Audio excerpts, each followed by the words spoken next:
Hello बच्चों, हम लोग रोटेशनल मोशन की स्टडी को आगे बढ़ाएंगे। प्रीवियस क्लास में हम लोग टॉपिंग से रिलेटेड कुछ कंसेप्ट सीखे थे और कंप्लीट सीखे थे और कुछ रिलेटेड प्रॉब्लम भी किए थे जो आप लोगों को आना चाहिए। आज हम लोग रोलिंग मोशन से रिलेटेड कुछ क्वेश्चन प्रैक्टिस करेंगे जो बहुत इंपॉर्टेंट है, आप लोगों को आना चाहिए और इसको ध्यान से सीखना है।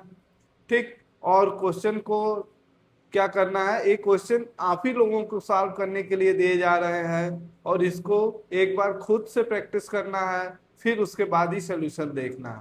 ठीक। तो यहाँ पे एक क्वेश्चन से स्टार्ट करते हैं। क्वेश्चन क्या है, एक सिलेंडर है जो ये इंक्लाइंड प्लेन पे टॉप से रिलीज किया जाता है और इस सरफेस की जो विशेष तीन कंडीशन दिया है।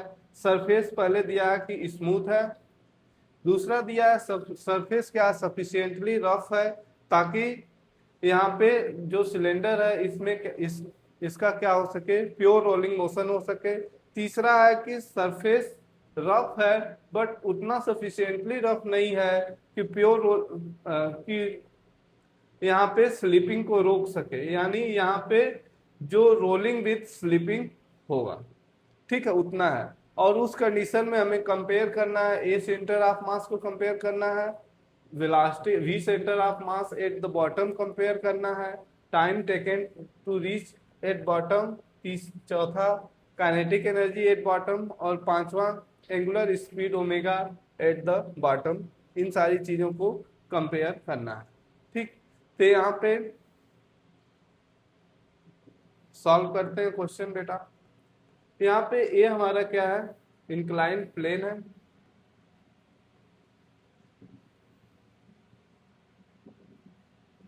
और इसी प्लेन पे ये सिलेंडर क्या कर रहा है, ऐसे रिलीज किया जाता है। कहाँ से रिलीज किया जाता है बेटा, टॉप से रिलीज किया जाता है।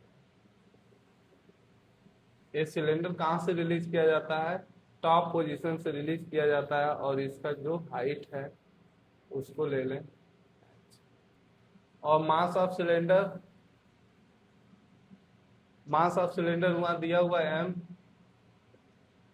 ठीक है, अब इसका फ्री बॉडी डायग्राम बनाते हैं। समझो अगर ये इसका सेंटर ऑफ मास है तो सेंटर ऑफ मास से mg नीचे की तरफ, वेट ऑफ द, और यहाँ पे ये क्या है, यहाँ जो इसके परपेंडिकुलर नॉर्मल डायरेक्शन में n लगेगा और यही, और ये थीटा है, ये किसके बराबर हो जाएगा बेटा, अगर इस फोर्स को अगर तोड़े, अगर ये एंगल थीटा है तो ये भी क्या हो जाएगा, थीटा हो जाएगा। तो इधर जो फोर्स आएगा, जो वेट ऑफ द सिलेंडर का कंपोनेंट आएगा, इधर आ जाएगा mg साइन थीटा और इधर कितना आएगा mg cos थीटा।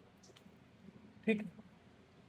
और अगर सफिशिएंटली रफ होता, अगर ये क्या स्मूथ है बेटा, तो ये सिलेंडर क्या करेगा, रोल नहीं करेगा, ये क्या कर जाएगा, स्लीप करेगा। और acceleration of centre of mass किसके बराबर हो जाएगा बेटा, स्लीपिंग प्योर, अगर स्मूथ सरफेस है ये किसके बराबर हो जाता, जी साइन।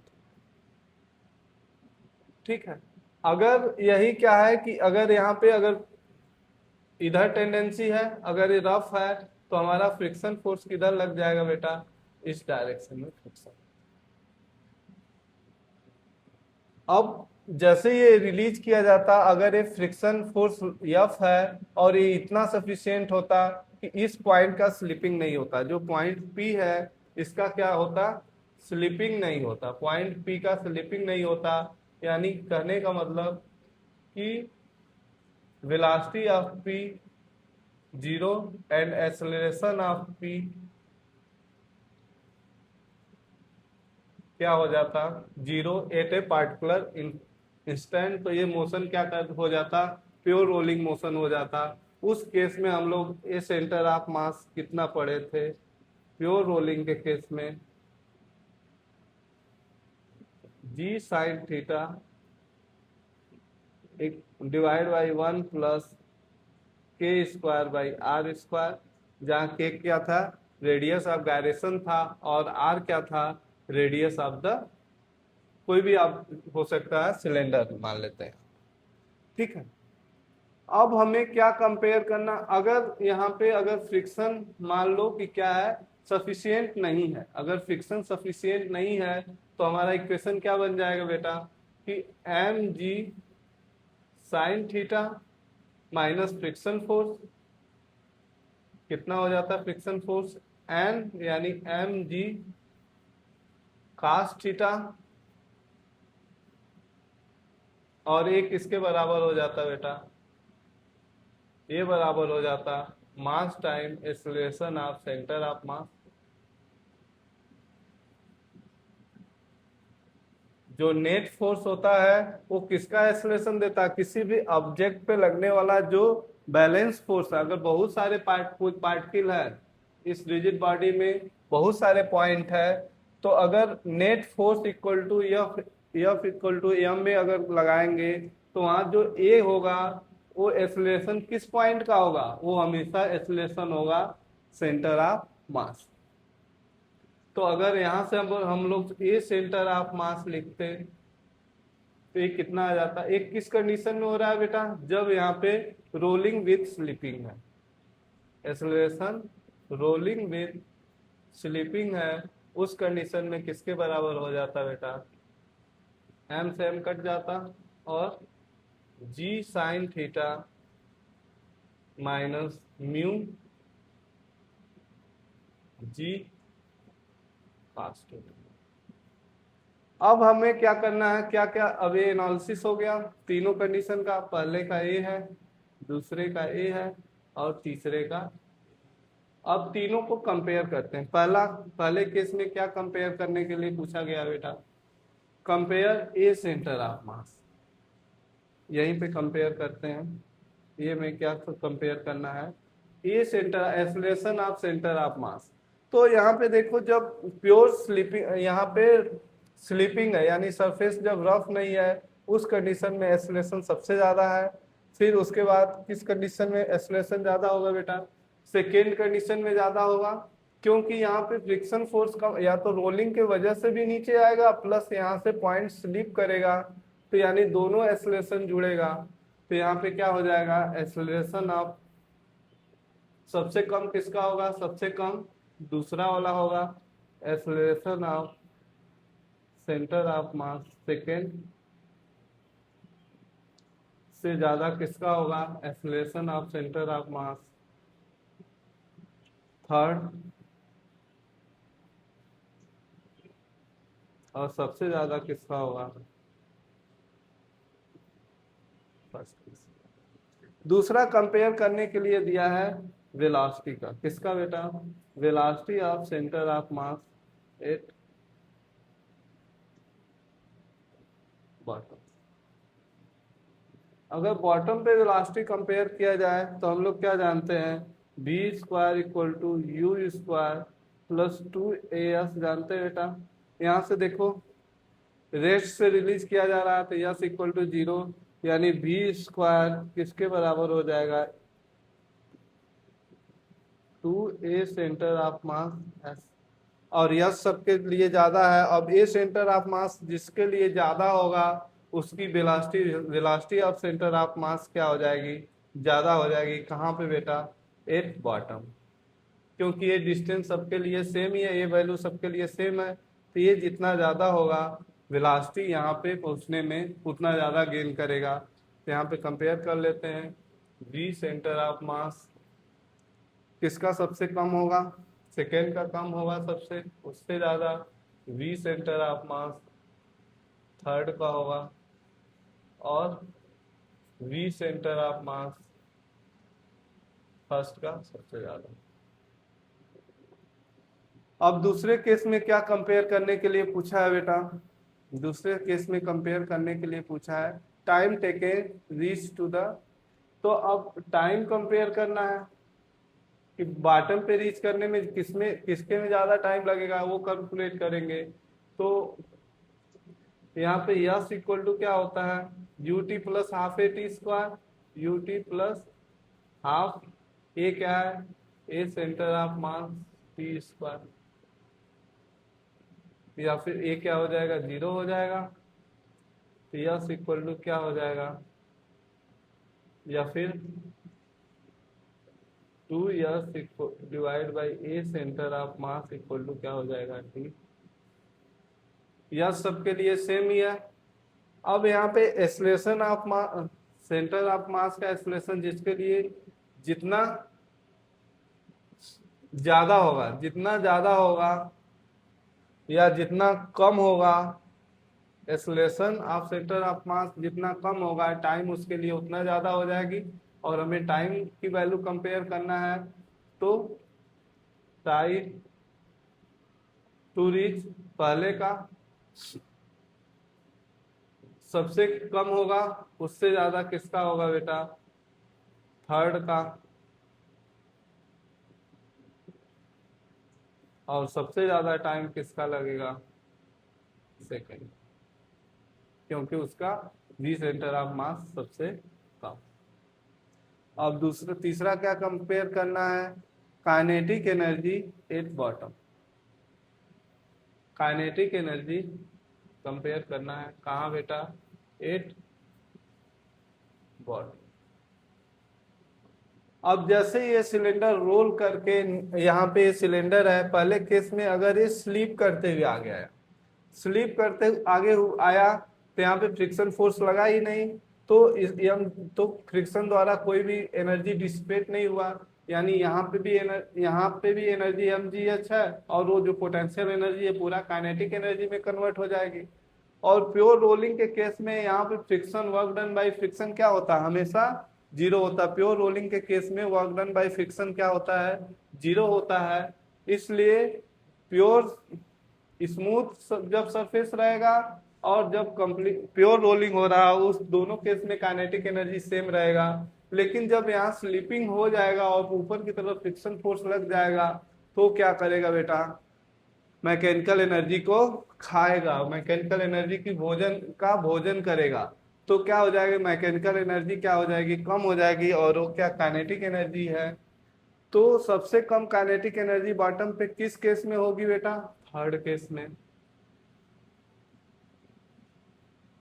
थर्ड केस में सबसे कम होगा, और उससे ज्यादा किस में होगा बेटा, प्योर रोलिंग में काइनेटिक एनर्जी, यानी सेकेंड में। और कहें तो सेकेंड और फर्स्ट की काइनेटिक एनर्जी क्या हो जाएगी, बराबर हो जाएगी, क्योंकि इसमें कोई भी मैकेनिकल काइनेटिक एनर्जी का लॉस नहीं हो रहा। ठीक, तीसरा कंपेयर करना है, तीसरा क्या करना है, angular velocity at omega, at bottom, angular velocity omega.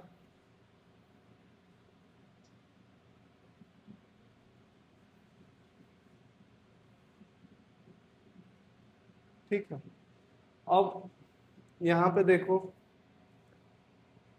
जब ये पूरा सिस्टम, ये सरफेस क्या स्मूथ था, तो उस समय ओमेगा की वैल्यू क्या हो जाएगी, जीरो हो जाएगी। यानी ओमेगा वन की वैल्यू क्या हो जाएगी, फर्स्ट केस में ओमेगा वन की वैल्यू जीरो आ गई।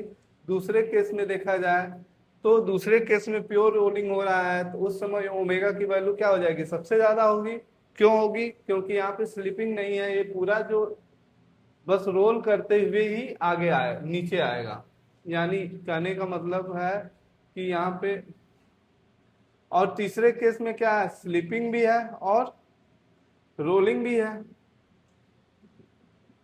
तो स्लीपिंग और रोलिंग दोनों है, तो यहाँ पर ओमेगा कंपेयर किया जाए तो पहले केस में क्या हो जाएगा, ओमेगा जीरो हो जाएगा, यानी सबसे कम। दूसरे केस में क्या हो जाएगा, सबसे ज्यादा होगा, और तीसरे में उससे कम, यानी ओमेगा फर्स्ट से ज्यादा किस में होगा, ओमेगा, ओमेगा सेकेंड में, और उससे भी ज्यादा ओमेगा किसका होगा बेटा, इसको ऐसे भी थोड़ा कंपेयर कर सकते हो। अच्छा, थोड़ा सा इसको देखो, और जो ओमेगा होगा वो किसके बराबर होगा, अल्फा टी के बराबर होगा, होगा ना, अल्फा टी के बराबर होगा। और alpha T F friction force का ही टार्क लग रहा है, F into R equal to क्या हो जाएगा, आई अल्फा। अगर यहाँ से अल्फा की वैल्यू निकाले तो क्या हो जाएगा, एफ आर इक्वल टू आई, और आई किसके अबाउट होगा, सेंटर ऑफ मास के अबाउट। और ओमेगा इक्वल टू क्या हो जाएगा, अल्फा एफ आर आई सेंटर। यानी जिस केस में अल्फा की वैल्यू ज्यादा होगी ओमेगा की वैल्यू क्या हो जाएगी, ज्यादा होगी। जिस केस में अल्फा की वैल्यू ज्यादा होगी उसमें ओमेगा क्या हो जाएगा, ज्यादा होगा। यानी किस केस में अल्फा की वैल्यू ज्यादा हो जाएगी और एफ की वैल्यू भी ज्यादा हो जाएगी, किस केस में होगी बेटा, जब हमारा प्योर रोलिंग हो रहा होगा। ठीक, चलो अगला क्वेश्चन लेते हैं। अगला क्वेश्चन क्या है बेटा, एक इंक्लाइन प्लेन है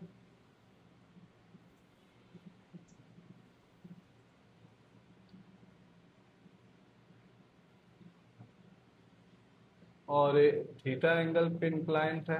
यहाँ पे एच हाइट, यहाँ पे एक ऑब्जेक्ट है और ये ऑब्जेक्ट कैसा बेटा, या फिर ये क्या हो सकता है, सॉलिड स्फेयर हो या कोई क्या हो, हालो स्फेयर हो, और यहीं से रिलीज किया जाता है। सॉलिड स्फेयर हो या हालो स्फेयर हो, solid sphere and hello sphere दोनों को बारी बारी से रिलीज किया गया। ठीक है, तो पूछा जा रहा है टॉप से रिलीज किया गया है, देन पूछा जा रहा है कि कौन बॉटम पे सबसे पहले पहुंचेगा। और कंडीशन 3 दे दिया है, कंपेयर करना है कि कौन बॉटम पे सबसे पहले पहुंचेगा। 3 कंडीशन दे दिया गया है। पहला कंडीशन है कि सरफेस स्मूथ हो, दूसरा सरफेस सफिशिएंटली रफ, तीसरा surface rough with coefficient of friction mean. इस क्वेश्चन को लिख लेते हैं बेटा। इफ क्वेश्चन क्या है, if solid sphere and hollow sphere release from rest on the top of inclined plane,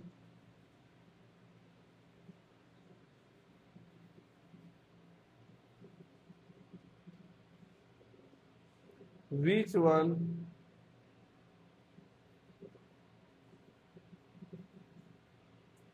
reach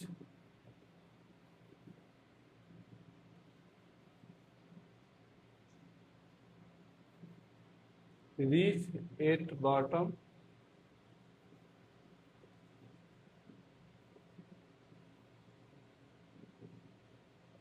first.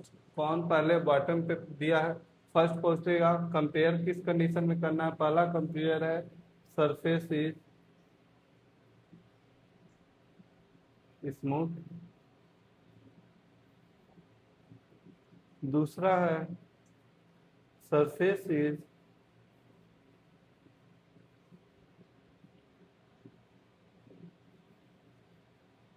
sufficiently rough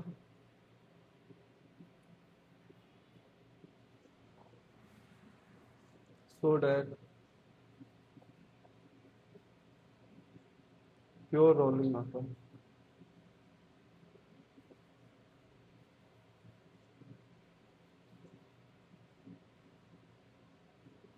तीसरा है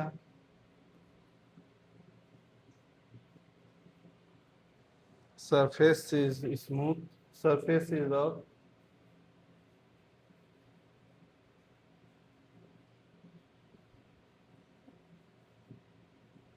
but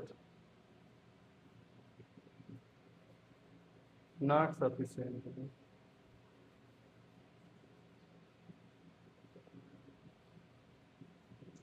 चलो क्वेश्चन समझ में आ गया होगा। ये क्या है, या तो सॉलिड स्फेयर है या हालो स्फेयर है और इसको रिलीज किया जा रहा है, तो कंपेयर करना है कि कौन सबसे पहले पहुंचेगा। पहले फर्स्ट केस ले लेते हैं बेटा, फर्स्ट केस ले लेते हैं कि सरफेस इज स्मूथ। पहले ले लेते हैं सरफेस इज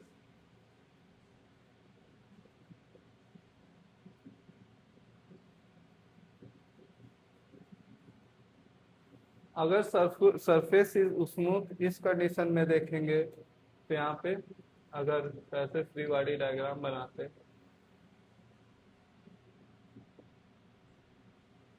यहाँ पे क्या है,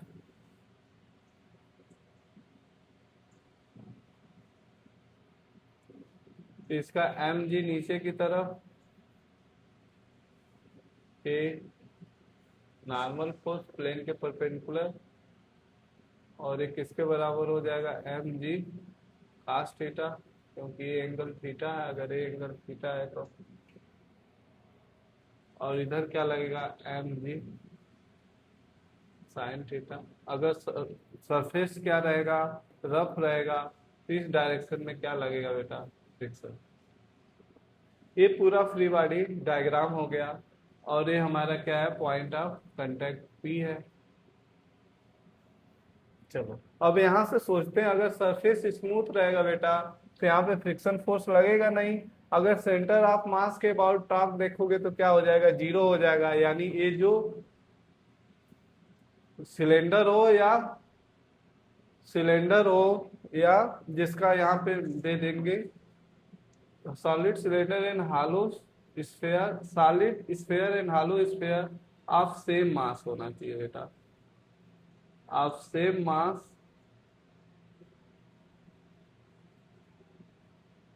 यानी ये जो क्या होना चाहिए, मास भी क्या होना चाहिए, मास सेम, रेडियस भी क्या होना चाहिए, सेम, और कोफिशिएंट ऑफ फ्रिक्शन म्यू भी क्या होना चाहिए, सेम होना चाहिए, तभी कंपेयर। ठीक है, फिर से एक बार पे कोशिश करो, फिर उसके बाद सोल्यूशन देखो। ठीक, तो अब मान लिए कि मास सेम है तो एम जी साइन थीटा दोनों में सेम होगा, रेडियस भी सेम है। तो अगर प्योर स्लाइडिंग हो रहा है बेटा तो यहाँ पे दोनों केस में क्या हो जाएगा, एक ही टाइम पे पहुंचेगा, क्योंकि यहाँ पे ए सेंटर ऑफ मास दोनों का सेम हो जाएगा। इसलिए जो चाहे हालो स्फीयर हो या, तो इन फर्स्ट केस क्या हो जाएगा, सेम टाइम, दोनों पे रीच करने का टाइम क्या हो जाएगा, यानी time to solid sphere equal to क्या हो जाएगा, time to hollow sphere to reach at bottom.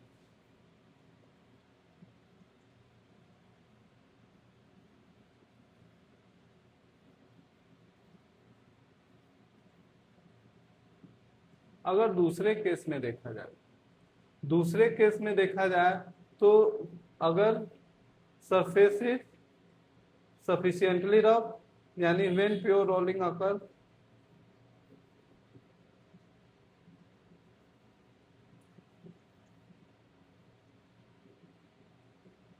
जब प्योर रोलिंग ऑकर्स होगा तो जी को हम लोग कई बार ए सेंटर ऑफ मास की वैल्यू कई बार डिराइव किए हैं, और ये किसके बराबर हो जाएगा बेटा, g sine theta divide by 1 + k² by r²। अब यहाँ दोनों केस में कंपेयर करो तो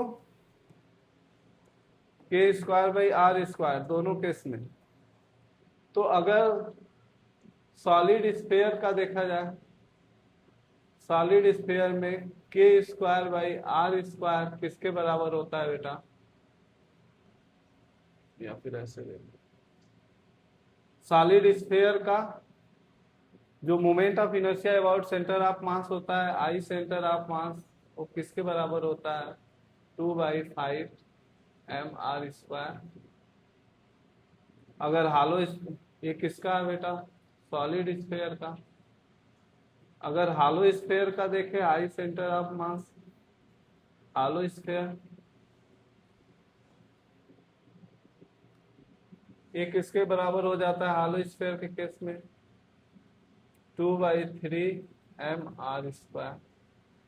अगर दोनों के केस में हम लोग k/r की रेशियो को देखें, k²/r² का रेशियो, इसके केस में क्या होता है, यही वैल्यू है, और ये कितनी किसके बराबर होती है,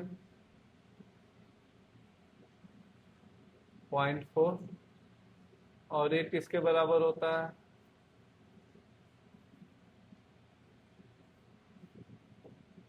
0.67। कौन ज़्यादा है? ये ज़्यादा है। तो अब यहाँ पे जब ये रेशियो ज़्यादा हो जाएगा तो ये सेंटर ऑफ मास क्या हो जाएगा? कम हो जाएगा। जब ये सेंटर ऑफ मास कम हो जाएगा जिसका, वो क्या करेगा? लेट पहुंचेगा। तो कौन पहले पहुंचेगा? कौन पहले पहुंचेगा? T of solid sphere less than क्या हो जाएगा? T of. तीसरा केस देखा जाए, नॉट सफिशिएंटली रफ होगा।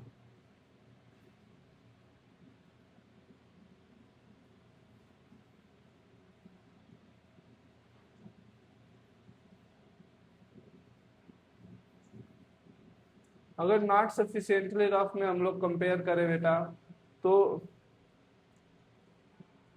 अगर नेट फोर्स की बात करें, नेट फोर्स कितना हो जाएगा?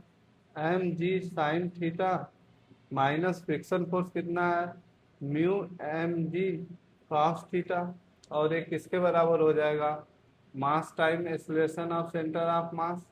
तो ए सेंटर ऑफ मास किसके बराबर हो गया बेटा? G sine theta minus mu जी कॉस थीटा। अब यहाँ किसी भी टर्म में ये रेशियो तो आ नहीं रहा है, तो यानी in both case same time पे पहुंचेगा, यानी टाइम ऑफ सॉलिड स्फीयर क्या हो जाएगा? Time of hollow sphere. Clear? समझ में आ गया? चलो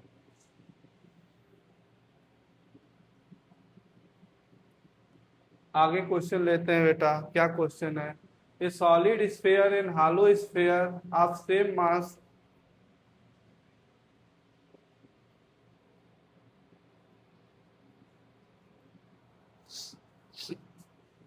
यहाँ पे एक इंक्लाइंड प्लेन है,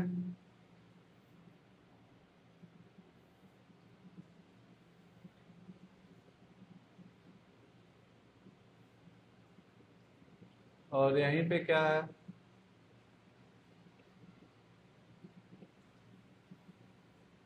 एक ऑब्जेक्ट है, रोलिंग शेप का ऑब्जेक्ट है। अब ये कुछ भी हो सकता है।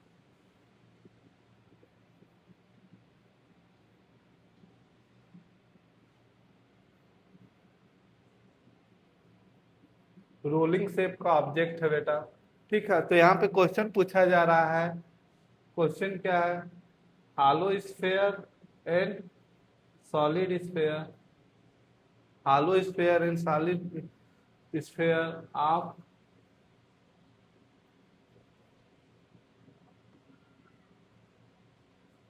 यानी both of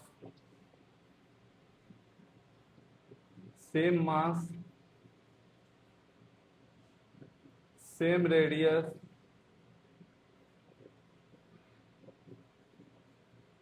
and same coefficient of friction, same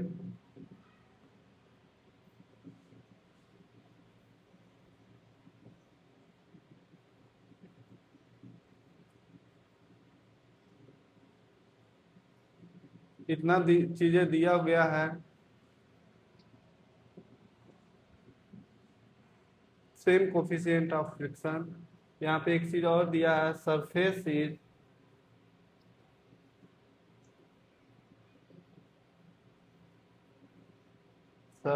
is not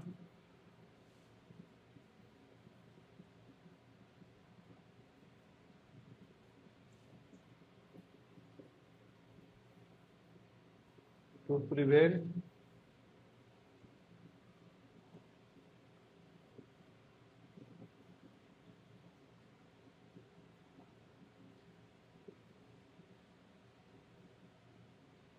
then find then compare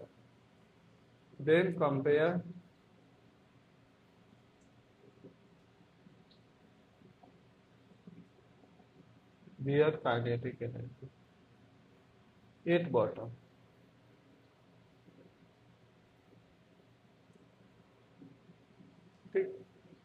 ये क्वेश्चन आप लोगों के सामने है और इसको खुद से ट्राई करो और सॉल्व करने के बाद ही सॉल्यूशन देखना है, ठीक।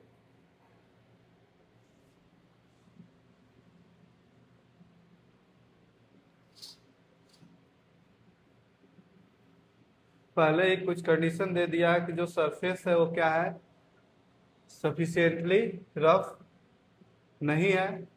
तो यहाँ पे एक चीज ध्यान देना है कि जब ये क्या होगा, ये जो कोई भी हॉलो स्फीयर या सॉलिड स्फीयर, इसकी क्या हो जाएगी, स्लिपिंग होगी। यहाँ पे रोलिंग मोशन नहीं, प्योर रोलिंग नहीं होगा, रोलिंग विथ स्लिपिंग होगा। तो यहाँ पे जो फ्रिक्शन वर्क करेगा, जो फ्रिक्शन वर्क करेगा वही क्या हो जाएगा, जो फ्रिक्शन वर्क करेगा वही एनर्जी क्या होगी, डेसिपेट होगी। और वही एनर्जी किसके बराबर हो जाएगी, जो फ्रिक्शन वर्क करेगा वही एनर्जी डिसिपेट होगी, वही change in kinetic energy show करेगा, ठीक है। तो अब यहाँ पे हम जिस पॉइंट पे फ्रिक्शन फोर्स लग रहा है, हमें डिस्प्लेसमेंट भी किस पॉइंट का निकालना है, उसी पॉइंट का निकालना पड़ेगा। जिस पॉइंट का पे फ्रिक्शन फोर्स लग रहा है, हमें डिस्प्लेसमेंट भी उसी पॉइंट का लगा के और दोनों का डॉट प्रोडक्ट निकालना पड़ेगा। और ये देखना पड़ेगा कि फ्रिक्शन कितना एनर्जी कंज्यूम कर रहा है, वही मास सेम है। अगर स्लाइड करता दोनों केस में तो क्या होता, काइनेटिक एनर्जी बॉटम पे सेम होता। लेकिन अगर यहाँ पे स्लाइड नहीं कर रहा है, इस वजह से क्या क्या फर्क आएगा, इसको करते हैं। तो पहले फ्री बॉडी डायग्राम, पहला काम तो यहाँ पे एक इंक्लाइंड प्लेन बनाएंगे।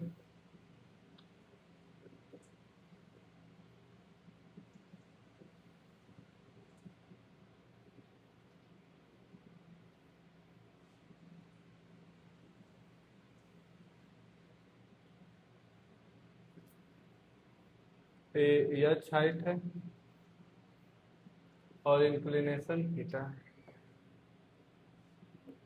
अब ध्यान से देखना, इसका वेट क्या करेगा, नीचे एम जी, और यहाँ पे इसके परपेंडिकुलर डायरेक्शन में क्या लगेगा,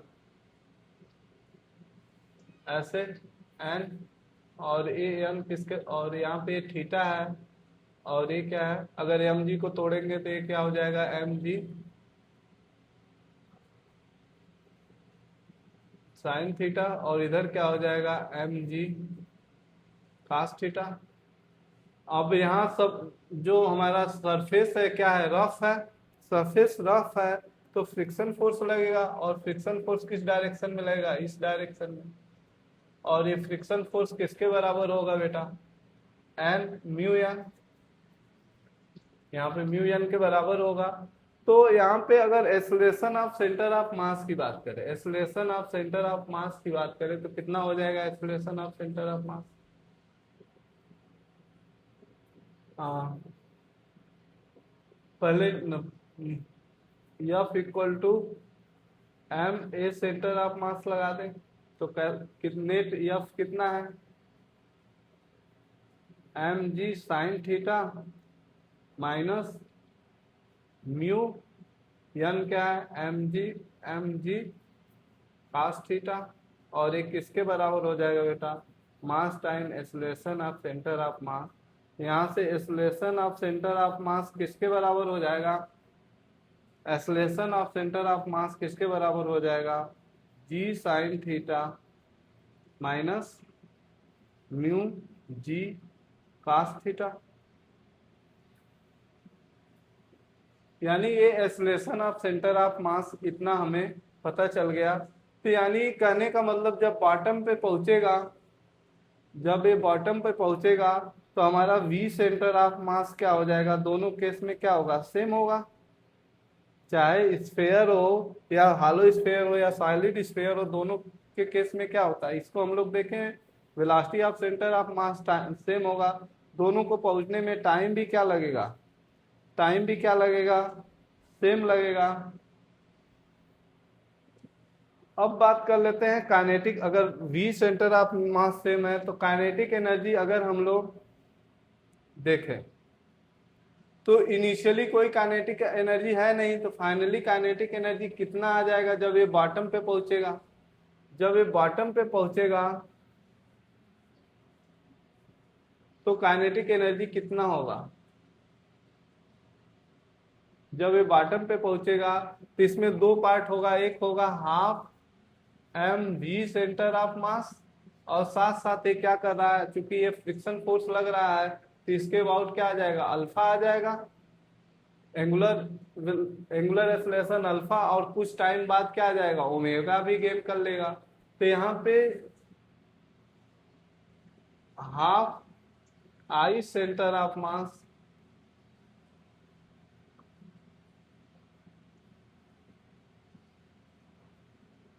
अब यहाँ पे जो आई सेंटर ऑफ मास लेना, आई इस moment of inertia point contact point के अबाउट मत ले लेना, अगर ऐसा लेते हो तो भयंकर मिस्टेक होगा।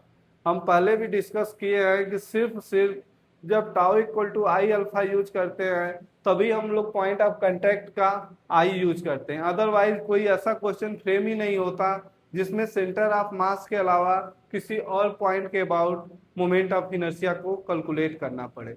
ठीक है, तो यहाँ पे सेंटर ऑफ मास हो गया। अब हमें क्या मिल जाए, ओमेगा मिल जाए, तो ओमेगा किसके बराबर होगा, अल्फा, ये टी सेम ही है तो ये किसके बराबर होगा, अल्फा टी के बराबर। और अल्फा कैसे निकालोगे, अब सेंटर ऑफ मास के अबाउट अगर हम लोग torque tau centre of mass equal to I centre of mass alpha का यूज कर सकते हैं। Talk about centre of mass, तो जो फोर्सेस हैं बेटा, कौन कौन से सेंटर ऑफ मास के, एक ही फ्रिक्शन फोर्स है, और फ्रिक्शन फोर्स कितना है, एफ, फ्रिक्शन फोर्स को मान लेते हैं एफ मल्टीप्लाई बाई आर, और एक किसके बराबर है, I centre of mass alpha. तो यहाँ से अल्फा इक्वल टू क्या हो जाएगा, friction force multiply by R divide by I centre of mass. यहाँ से हम लोग ओमेगा कैलकुलेट करते हैं, ओमेगा इक्वल टू क्या हो जाएगा, अल्फा टी, तो यहाँ पे क्या हो जाएगा, F R I centre of mass into T. ये क्या हो गया, हमारा ओमेगा आ गया। अब देखो, जैसे ही हमें ओमेगा पता चल गया तो हम इस इक्वेशन में वैल्यू पुट कर सकते हैं। अब ये ट्रांसलेशनल वाला पार्ट दोनों में तो सेम ही होगा, ट्रांसलेशनल वाला पार्ट दोनों में सेम होगा। जो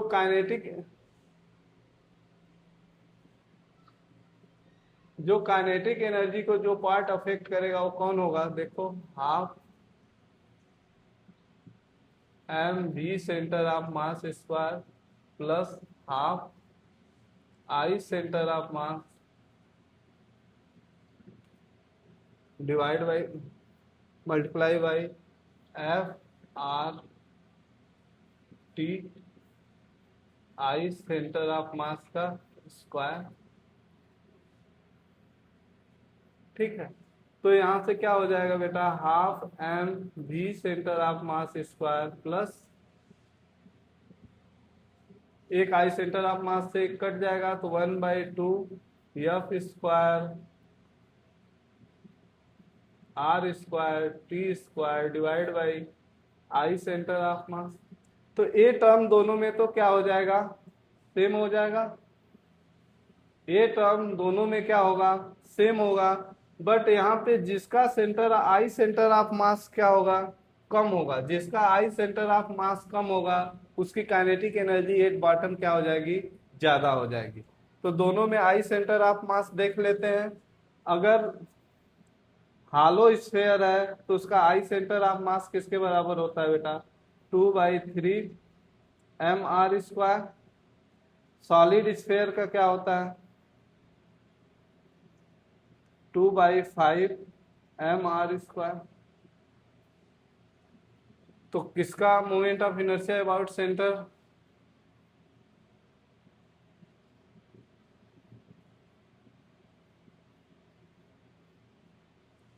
अब दोनों में कंपेयर करो तो ए वैल्यू कितना हो जाएगी बेटा, ए होगी ए वाली वैल्यू कितनी हो रही है, ए हो रही है 6.7 और ए कितना हो जा रहा है 0.4। ए वाली वैल्यू ज़्यादा होगी।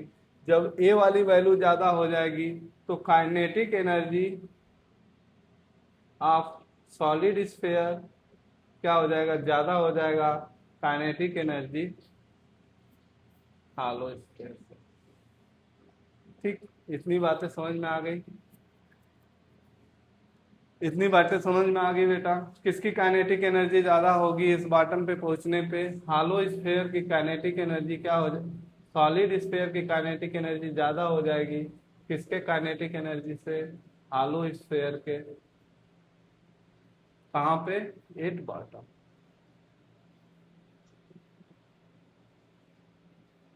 ठीक, चलो आगे देखते हैं।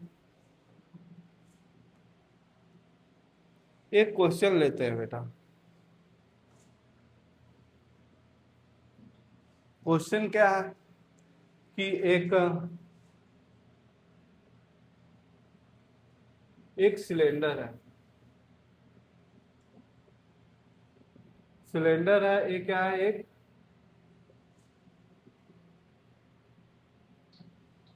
सरफेस पे,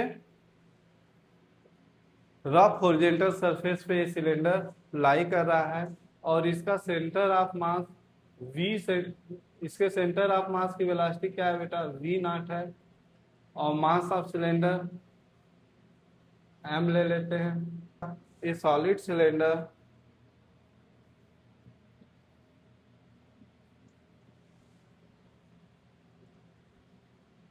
lie on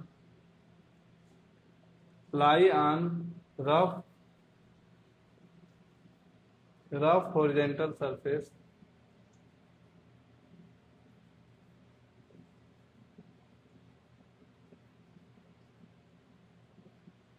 with coefficient of friction mu, rough horizontal surface with coefficient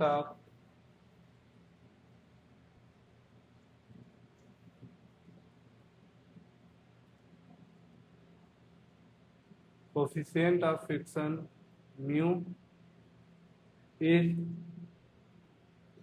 given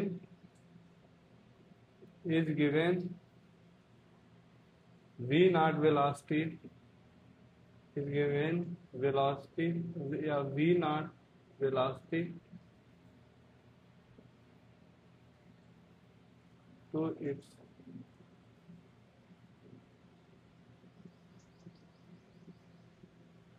ठीक है। कह रहा है कि ये जो सॉलिड सिलेंडर है रफ सरफेस पे लाई कर रहा है जिसका कोफिशिएंट ऑफ फ्रिक्शन म्यू है, उसके सेंटर ऑफ मास को कितना वेलोसिटी दिया गया है? वी नॉट वेलोसिटी दिया गया है। ठीक है, and angular velocity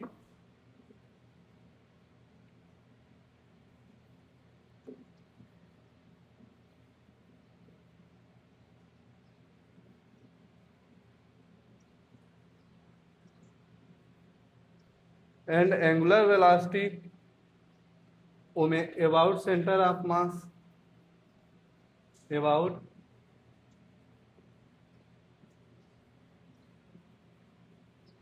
angular velocity about center of mass omega equal to 0 at t equal to 0। ठीक है, then find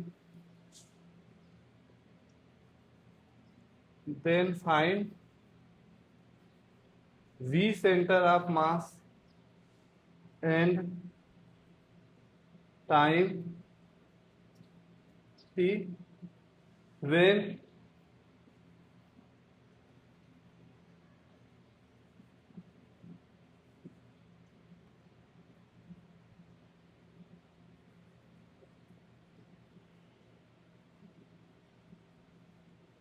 pure rolling start. एक क्वेश्चन है आप लोगों के सामने, वन लिख लेते हैं इसको। इस तरह का पहला क्वेश्चन है, कह रहा है कि एक सिलेंडर है जो रफ हॉरिजॉन्टल सरफेस पे है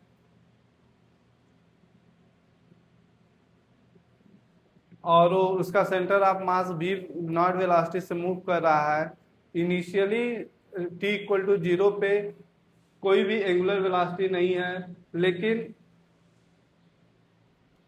कुछ टाइम बाद ये जो फ्रिक्शन फ्रिक्शन की वजह से क्या आ जाएगा, एंगुलर वेलोसिटी आ जाएगी, जिससे क्या हो जाएगा, ये वी सेंटर ऑफ मास कम होगा। फ्रिक्शन की वजह से वी सेंटर ऑफ मास कम है, तो क्या होगा, तो कह रहा है उस टाइम पे हमें वेलोसिटी ऑफ सेंटर ऑफ मास बताओ जब ये सिलेंडर का क्या हो जाए, प्योर रोलिंग स्टार्ट हो जाए।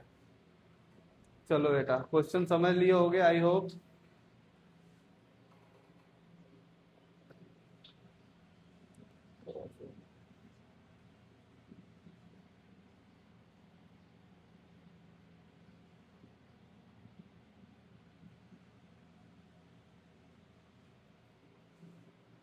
ठीक है, चलो अब यहां ध्यान से देखो, जैसे ए क्या है, सिलेंडर है,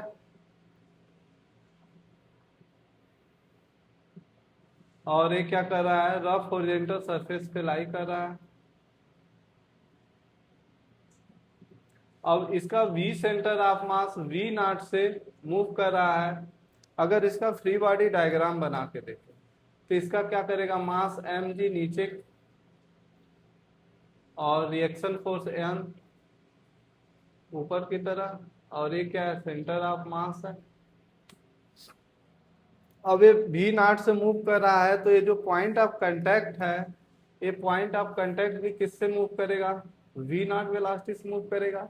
और यहाँ पे क्या हो जाएगा, स्लाइडिंग होगा, तो स्लाइडिंग होने की वजह से एक फ्रिक्शन फोर्स किधर लगेगा बेटा, इसके अपोजिट डायरेक्शन में फ्रिक्शन फोर्स लगेगा इसी पॉइंट पी पे, और ये किसके बराबर हो जाएगा बेटा, ये म्यू एन के बराबर।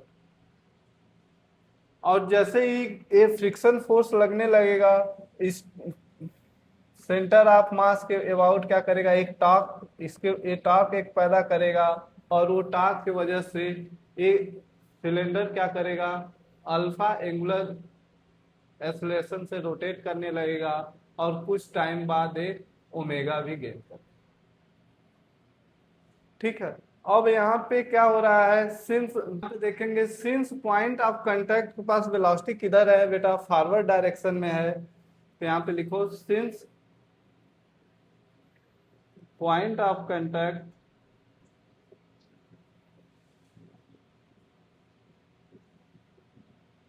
have velocity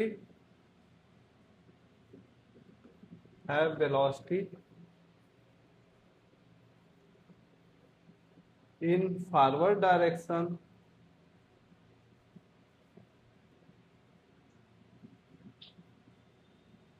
point of contact के पास वेलोसिटी किधर है बेटा, forward direction, hence kinetic friction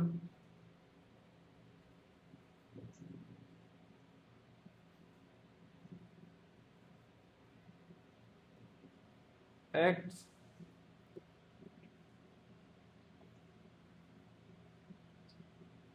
in backward direction।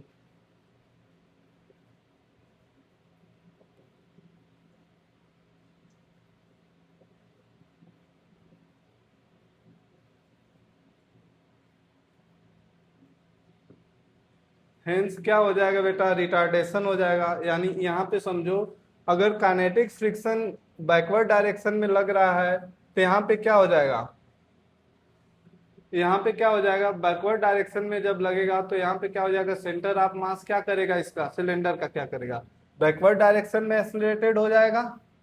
ठीक है, तो यानी इस चीज को देखते हैं,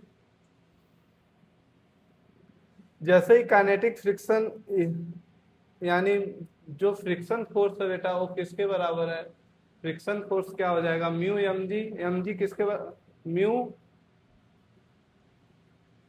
एम जी के बराबर होगा, किस डायरेक्शन में बेटा, बैकवर्ड डायरेक्शन में। तो यहाँ पे क्या हो जाएगा, एफ इक्वल टू एम में लगा देंगे, F equal to mass time acceleration of centre of mass. तो यहाँ से acceleration of centre of mass कितना हो जाएगा बेटा, म्यू जी। और ये किस डायरेक्शन में होगा बेटा, ये हमेशा किस डायरेक्शन में होगा, बैकवर्ड डायरेक्शन में, इन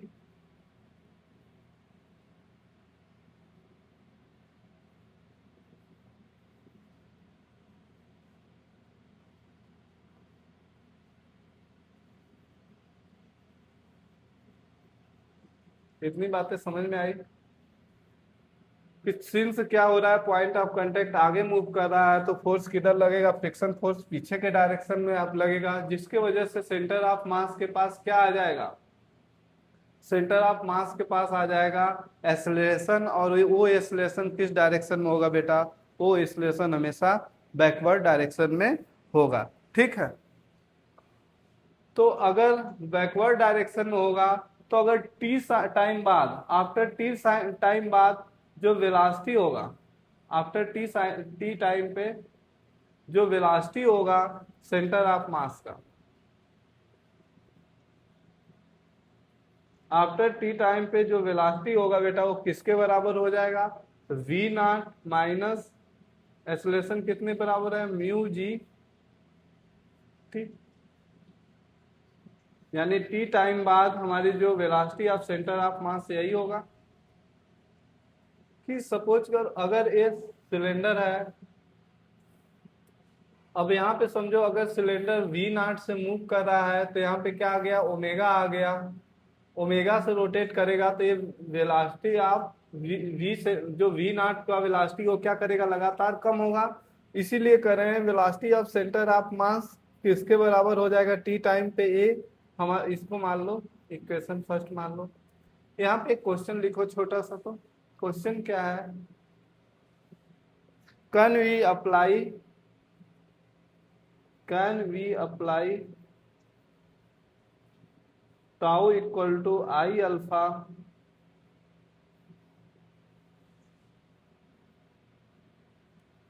अबाउट कांटेक्ट पॉइंट।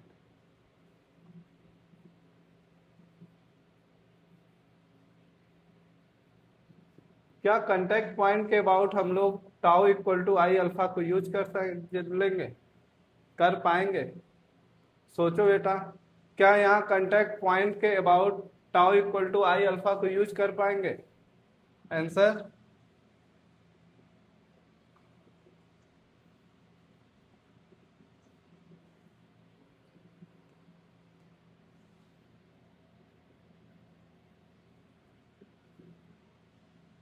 तो यहाँ पे लिखेंगे we can not apply tau equal to I alpha, अगर एक कांटेक्ट पॉइंट को पी मान लिए हैं तो we can not apply tau P equal to I P alpha, because because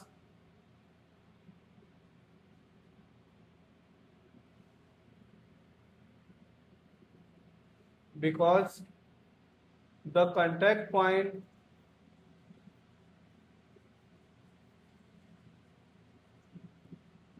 is accelerated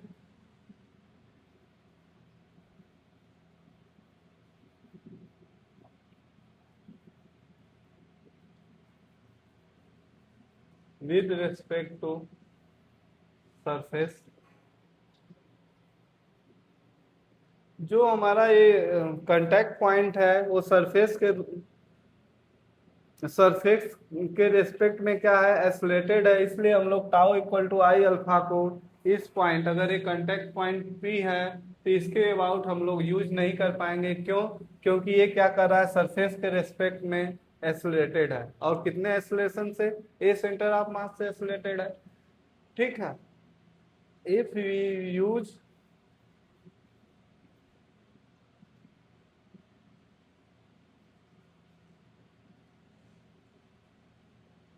tau p equal to I alpha p, then we have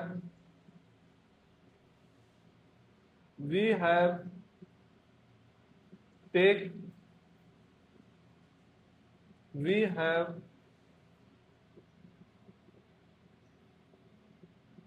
we have to apply pseudo force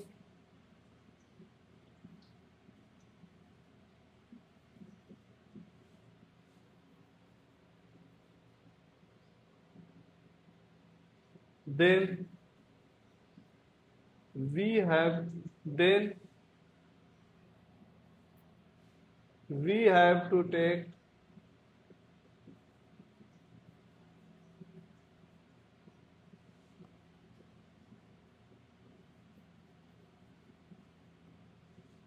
torque of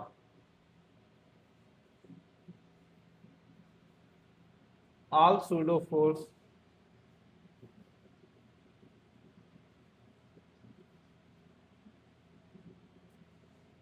which complicate the problem.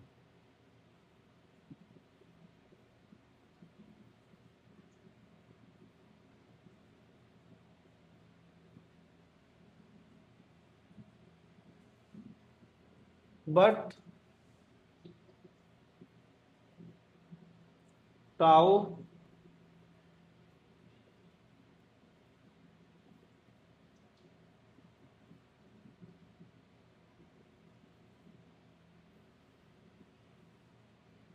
talk about center tau equal to I alpha is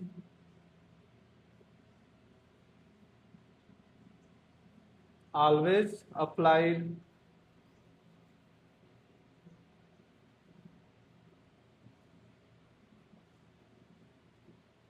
always valid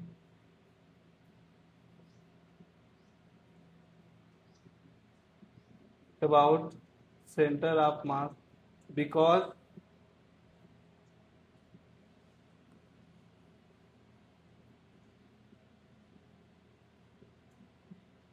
all pseudo forces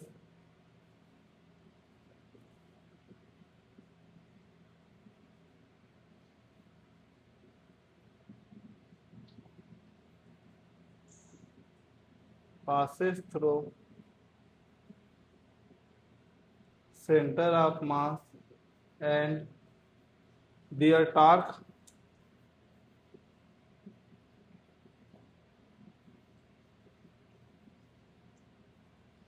about center of mass is 0। ठीक है, यानी कहने का मतलब हमारा जो है कि सेंटर ऑफ मास के about tau centre of mass I centre of mass alpha always applicable. ठीक है, तो यानी जो सेंटर ऑफ मास के अबाउट हम लोग tau equal to I alpha को ऑलवेज यूज कर लेते हैं, चाहे इनर्शियल फ्रेम हो या नॉन इनर्शियल फ्रेम हो। क्यों? क्योंकि अगर नॉन इनर्शियल फ्रेम में रहता है तो जो डिफरेंट सूडो फोर्सेस आते हैं वो क्या करते हैं, सेंटर ऑफ मास से ही पास करते हैं। जब उनका सेंटर ऑफ मास के अबाउट टार्क लेते हैं तो सारे सूडो फोर्सेस का जो टार्क होता है वो क्या हो जाता है, 0 हो जाता है। इसलिए कंबाइंड ट्रांसलेशनल और रोटेशनल मोशन या प्योर रोलिंग या रोलिंग विथ स्लिपिंग, चाहे जो भी कंडीशन हो, उसमें tau equal to I alpha को उसके सेंटर ऑफ मास के अबाउट यूज कर लेते हैं। पर पॉइंट ऑफ कांटेक्ट के अबाउट तभी यूज कर पाते हैं जब मोशन हमारा क्या रहे, प्योर रोलिंग रहे, यानी जो पॉइंट पी है वो क्या एक्सलेटेड ना रहे और जो एक्सिस उससे पास करे वो इंस्टेंटेनियस एक्सिस ऑफ रोटेशन हो, तो उसके अबाउट हम लोग tau equal to I alpha को यूज कर लेते हैं। अदर केसेस में tau equal to I alpha को सिर्फ और सिर्फ हम लोग सेंटर ऑफ मास के अबाउट ही यूज करते हैं। ठीक, इतनी बातें ध्यान रखना है। तो अब क्या करें, जो यहाँ पे देखो, अब क्या करें हम लोग इन सारे फोर्सेस का सेंटर ऑफ मास के अबाउट टार्क लेंगे तो हमें क्या मिल जाएगा, अल्फा मिल जाएगा। चलो एक फिगर यहाँ फिर से बना लेते हैं छोटा सा। ये हमारा सिलेंडर है, एम जी नीचे, यहाँ पे एन फ्रिक्शन फोर्स और एक किसके बराबर है, म्यू एन के बराबर। और यहाँ पे वेलोसिटी इनिशियली क्या है, वी नॉट है, और ये भी वेलोसिटी वी नॉट से जा रहा है।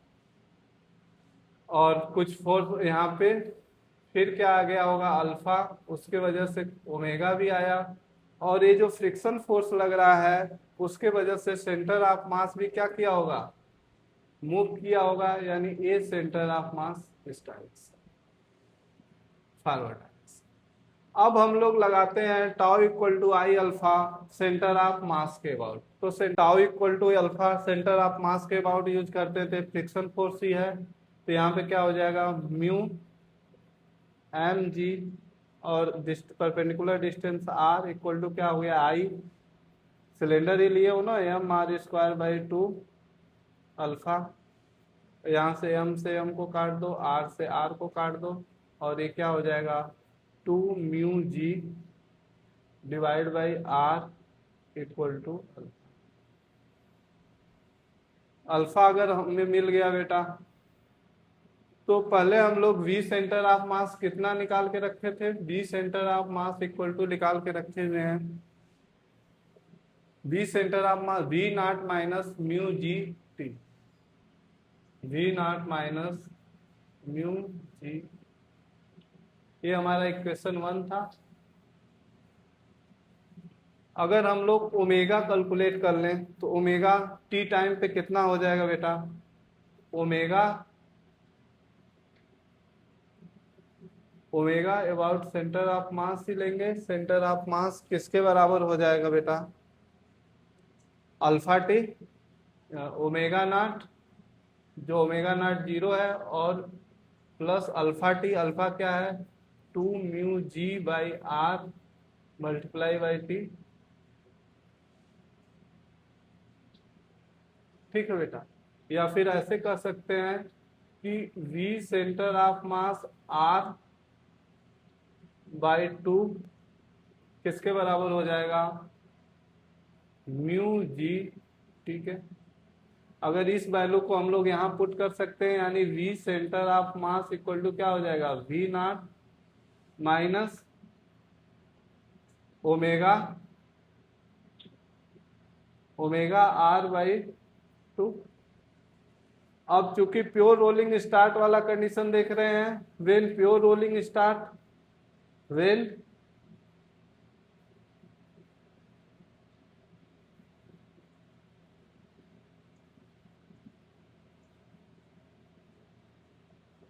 तो प्योर रोलिंग के केस में क्या हो जाता है बेटा, ओमेगा आर किसके बराबर हो जाएगा, वी सेंटर ऑफ मास के बराबर। ऐसे देख लेते हैं, अगर प्योर रोलिंग आकर करता है तो ए अगर वी सेंटर ऑफ मास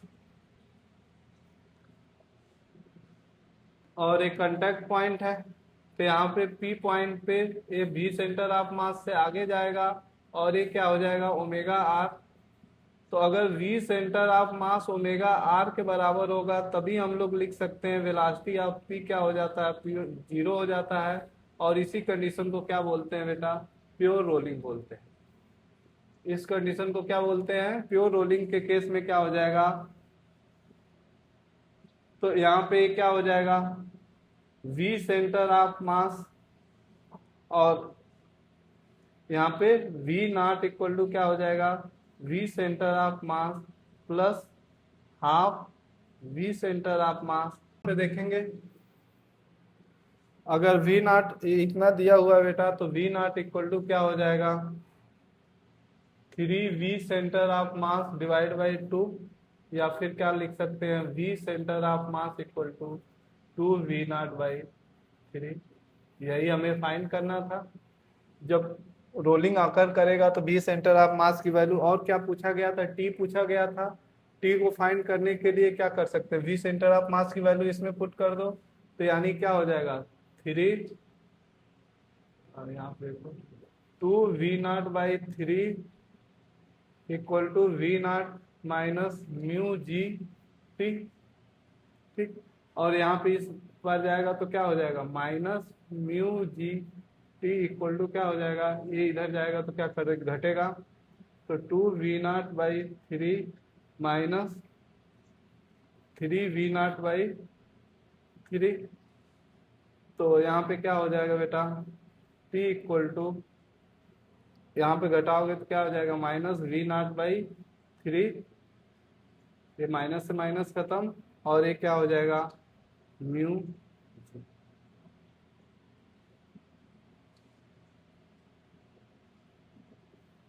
ये क्या हो गया, टी की वैल्यू आ गई। अगला क्वेश्चन लेंगे बेटा। क्या? If is kinetic energy conserve in this process? Is kinetic energy conserve in this process?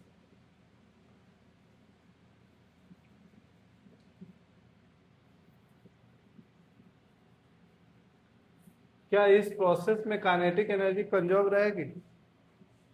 सोचो।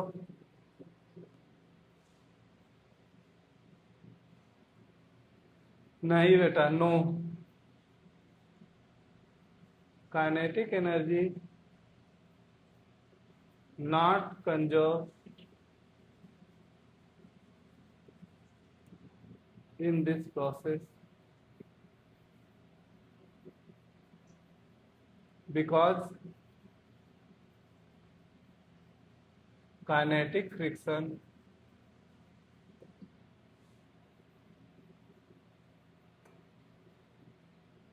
do negative work which consume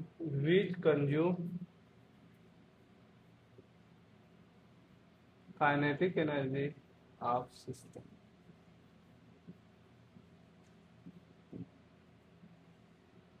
ठीक। अगला question. Can you locate the point about which angular momentum conserve? क्या इस figure में can you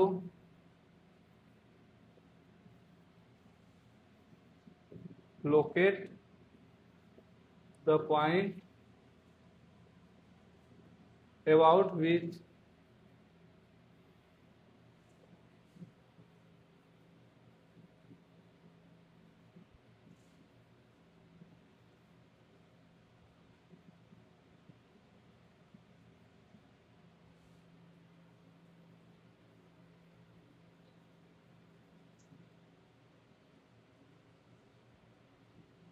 क्या तुम उस point को लोकेट कर सकते हो जिसके अबाउट एंगुलर मोमेंटम कंजर्व हो जाएगा? इसका आंसर क्या हो जाएगा बेटा?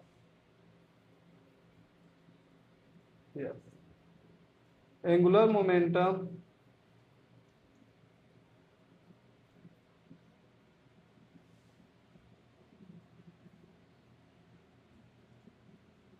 कंजर्व। यहाँ पे देखो बेटा,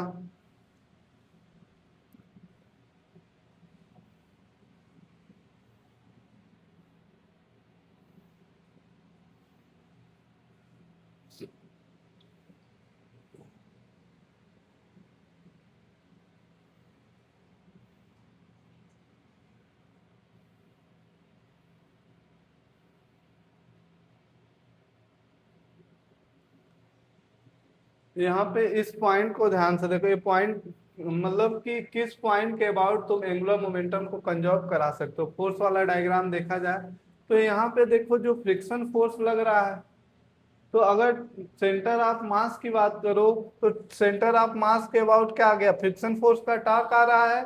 लेकिन जो एक पॉइंट है, ये जो पॉइंट है बेटा, इस पॉइंट के अबाउट, ये जो पॉइंट कांटेक्ट पॉइंट है, इसके अबाउट अगर टार्क ले सारे फोर्सेस का, तो इसके अबाउट जितने भी फोर्सेस है, एम जी भी यहीं से पास कर रहा है, नॉर्मल फोर्स भी यहीं से, और फ्रिक्शन फोर्स भी यहीं से पास हो रहा है। यानी टार्क अबाउट पॉइंट पी क्या है, जीरो है। इसलिए हम लोग एंगुलर मोमेंटम को किसके अबाउट कंजर्व कर सकते हैं? Yes, angular momentum is conserve about, angular momentum is conserve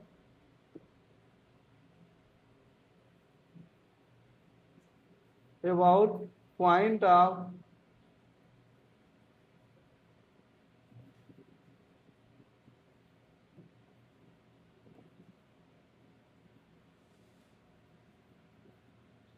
contact। Because torque about point of contact यानी P इक्वल टू क्या है, 0 है, बिकॉज टॉर्क अबाउट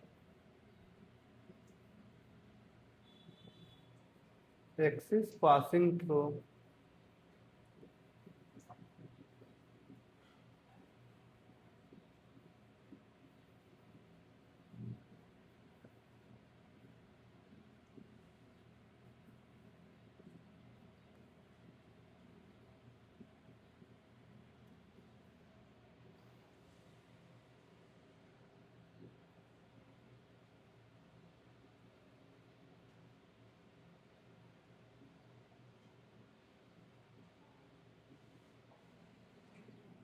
तो यहाँ पे क्वेश्चन और लेंगे, क्या लेंगे question, using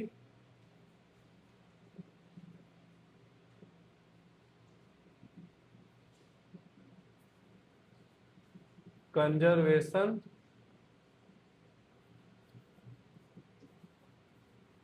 of angular momentum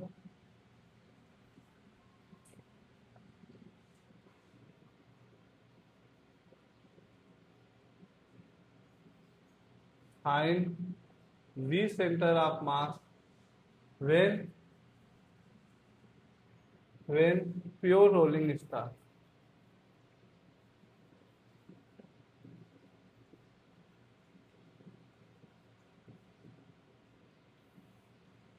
चलो बेटा, इसी क्वेश्चन में क्या, जब यूजिंग यहाँ पे कंजर्व एंगुलर मोमेंटम किसके अबाउट कंजर्व हो रहा है बेटा, एंगुलर मोमेंटम हमेशा centre of point of contact के अबाउट कंजर्व हो रहा है, तो उसी का यूज करते हुए हमें क्या फाइंड करना है, वेलोसिटी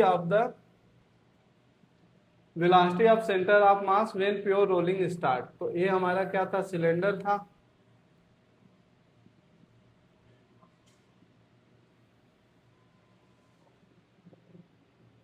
एक बार फ्री बॉडी डायग्राम बना लेते हैं, बाकी चीजें तो बहुत पीछे हो गई।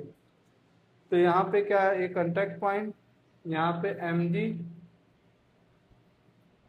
और an, v centre of mass v not, initially omega यहाँ पे अल्फा था और अल्फा ओमेगा से चेंज हो रहा है, इस डायरेक्शन में फ्रिक्शन फोर्स एफ आर, और एक किसके बराबर है, म्यू एम जी के बराबर,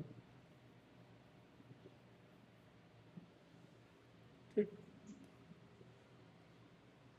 सरफेस क्या है, रफ है, और यहाँ पे v centre of initially velocity v है, ये अल्फा, और ये सेंटर ऑफ मास की बात करें, जैसे इसके वजह से ये सेंटर ऑफ मास इस डायरेक्शन में होगा। अब हम लोग क्या करेंगे, एंगुलर मोमेंटम कंजर्व कराएं किसके अबाउट बेटा, इस पॉइंट पी के अबाउट, ठीक है। तो एंगुलर मोमेंटम जब लिखेंगे पॉइंट पी के अबाउट कंजर्व कराएं, तो angular momentum L equal to किसके बराबर होता है बेटा, L about centre of mass plus m v centre of mass से आर परपेंडिकुलर, या फिर इसी को ऐसे भी लिख सकते हैं, यल इक्वल टू क्या लिखते हैं, यल आई सेंटर ऑफ मास क्या लिखते हैं, I centre of mass omega plus minus दोनों हो सकता है, m v centre of mass r perpendicular. अब इन्हीं सारे फार्मूले का यूज करके कैलकुलेट करेंगे।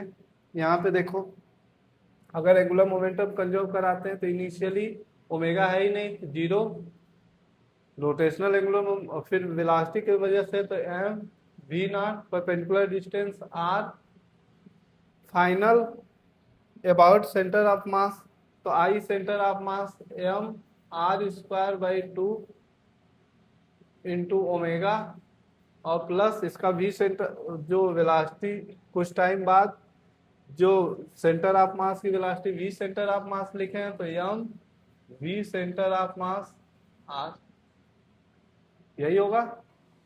अब यहाँ पे देखो चीजों को सॉल्व करो। M से M सबका काट सकते हो, M से M सब गायब हो जाएगा, और R, एक R यहाँ से गया, एक R यहाँ से गया, सब कितना बचा, V0 equal to R omega by 2 plus V centre of mass. और चूंकि प्योर रोलिंग है तो R omega equal to V centre of mass, ये कौन लिखने का अधिकार दे रहा है, due to pure rolling.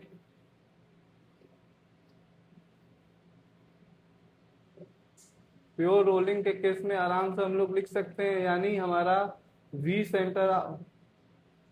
Centre of mass किसके बराबर हो गया बेटा,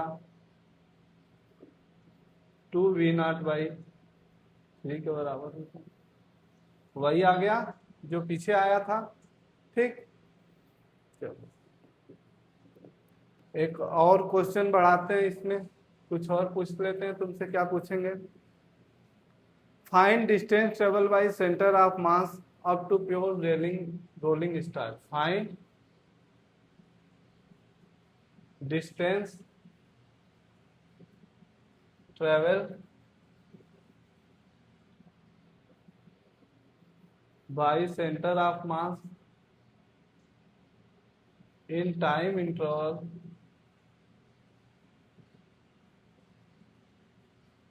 या अप टू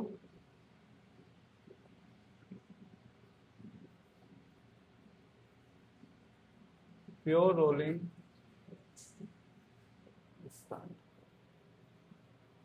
चलो distance travel of centre of mass calculate करो। Find distance travel by centre of mass up to pure rolling start. Pure rolling start हो रहा है उस टाइम तक हमें क्या कैलकुलेट करना है, डिस्टेंस ट्रेवल। तो डिस्टेंस ट्रेवल का फार्मूला क्या होता है बेटा, यस बराबर क्या होता है, यूटी यानी वीटी, अगर एक्सेलरेशन निगेटिव है तो half a centre of mass T square. इसी फार्मूले से निकलेगा डिस्टेंस ट्रेवल। तो यस इक्वल टू क्या हो जाएगा, v initial velocity v nought था, टी वो टाइम जब हमारा रोलिंग स्टार्ट हो जाए, तो टी की वैल्यू हम लोग निकाले हैं कहीं पे भी, जब रोलिंग स्टार्ट हो जाए उस टाइम पे टी, हाँ V0/3 म्यू जी हम लोग निकाल के रखे हैं। तो यहाँ पे क्या हो जाएगा, V0/3 म्यू जी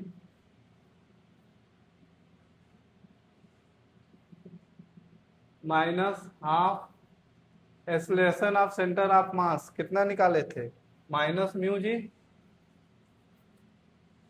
और टी स्क्वायर यही टी है, V0/3 म्यू जी का स्क्वायर।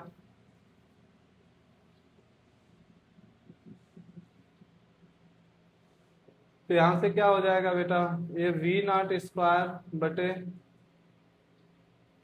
म्यू जी माइनस, यहाँ पे देखो half mu G V0 square, इसको क्या लिख सकते हैं, 3 म्यू जी इंटू 3 म्यू जी लिख सकते हैं, या फिर ऐसे कर लेते हैं,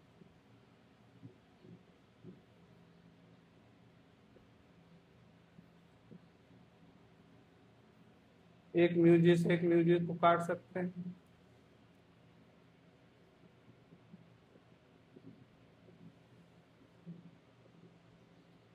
ठीक है, तो यहाँ पे क्या हो जाएगा, V0 स्क्वायर/3 म्यू जी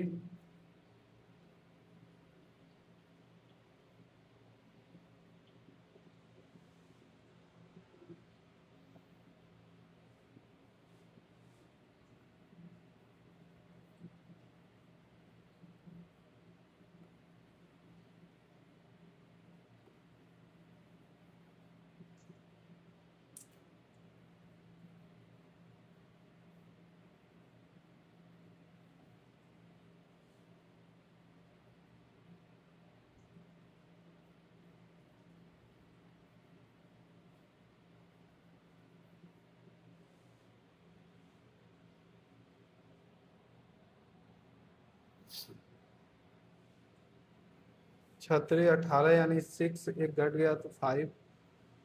तो यहाँ पे क्या आ गया बेटा, यस इक्वल टू क्या हो गया, v naught 5 V0 square equal to 18 mu जी।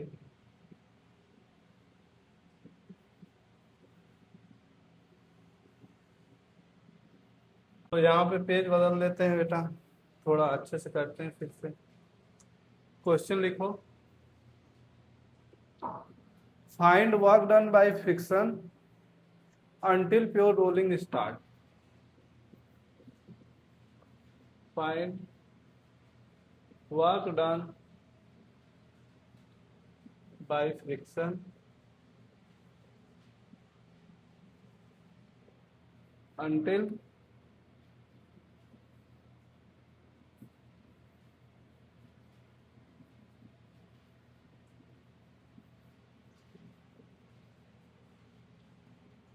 ठीक, एक क्वेश्चन हो गया।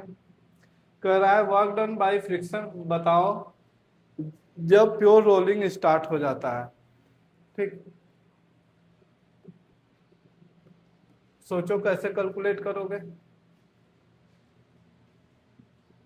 अगर कंजर्वेशन ऑफ मैकेनिकल एनर्जी लगाए बेटा तो जो पोटेंशियल एनर्जी तो सेम ही होगा, सारे लेवल सेम है। यहाँ पे काइनेटिक एनर्जी जितना घटेगा उतना ही फ्रिक्शन क्या किया होगा, वर्क किया होगा, और कोई एजेंट तो है नहीं जो काइनेटिक एनर्जी को डिस्टर्ब करे। तो यहाँ पे conservation of angular moment, conservation of kinetic energy लगा सकते हैं। तो कंजर्वेशन ऑफ काइनेटिक एनर्जी किसके बराबर, कितने फोर्सेस हैं, फ्री बॉडी डायग्राम बना के देख लेते। ये हमारा सिलेंडर था, यहाँ पे mg नीचे की तरफ लग रहा था और फ्रिक्शन फोर्स इधर था, किसके बराबर था, म्यू एन। और ये क्या था, n इस डायरेक्शन में था और ये v नॉट से मूव कर रहा था इनिशियली, और फिर क्या किया, इधर क्या था, अल्फा था और ओमेगा भी था इधर ही, और सेंटर ऑफ मास क्या इस डायरेक्शन में एक्सेलरेटेड था। यही कंडीशन था, सरफेस रफ था। अब क्या करना है हमें, वर्क डन क्या निकालना है, work done by friction अल्टी pure rolling start, यानी प्योर रोलिंग स्टार्ट होने तक जो फ्रिक्शन कार्य किया होगा उसकी वैल्यू निकालना है। तो यहाँ पे देखो, अगर कंजर्वेशन ऑफ काइनेटिक एनर्जी लगाए बेटा तो work done by normal force plus work done bye mg plus या ग्रेविटेशन के वजह से वर्क डन, जी लिख लेते हैं, वर्क डन बाय फ्रिक्शन, और यही क्या किसके बराबर होगा, चेंज इन काइनेटिक एनर्जी के बराबर। तो work done by normal force, normal force उस डायरेक्शन में मोशन है नहीं, zero. Work done by gravitational force, ये भी जीरो। अब वर्क डन बाय फ्रिक्शन किसके बराबर होगा बेटा, चेंज इन काइनेटिक एनर्जी। तो चेंज इन काइनेटिक एनर्जी निकाल लेंगे तो वही हमें क्या मिल जाएगा, वर्क डन बाय फ्रिक्शन मिल जाएगा। यानी वर्क डन बाय फ्रिक्शन किसके बराबर है बेटा, चेंज इन काइनेटिक एनर्जी के बराबर होगा। अब यहाँ पे देखो काइनेटिक एनर्जी दो वजह से, अगर इनिशियली काइनेटिक एनर्जी तो हाफ एम वी स्क्वायर हो जाएगा के इनिशियल, तो सिर्फ वी सेंटर ऑफ मास के बराबर था, तो half m v nought square. के फाइनल की बात करो तो ये पहले तो क्या किया, वी सेंटर ऑफ मास से मूव करने लगा, half m v centre of mass का स्क्वायर प्लस ओमेगा से रोटेट भी करने लगा, तो हाफ आई, आई कितना हो जाएगा, m are square by 2 omega square. Final kinetic energy कितना हो जाएगा बेटा, half m v centre of mass का स्क्वायर प्लस आर हो गए, ओमेगा किसके बराबर हो जाएगा, वी सेंटर ऑफ मास के बराबर, तो 1/4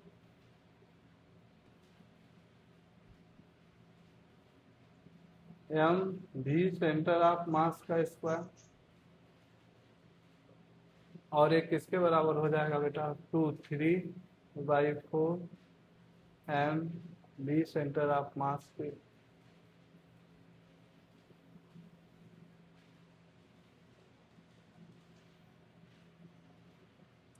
तो वर्क डन बाय फ्रिक्शन क्या हो जाएगा बेटा, के फाइनल माइनस के इनिशियल।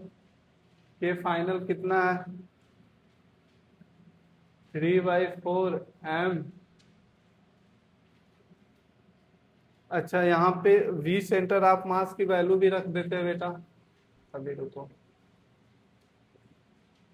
अब यहाँ के फाइनल अगर हमें कैलकुलेट करना है तो वी सेंटर ऑफ मास की वैल्यू कितना है, 3/4 m. V centre of mass v nought के टर्म में कितना था, 2V0/3, 2V0/3 का square.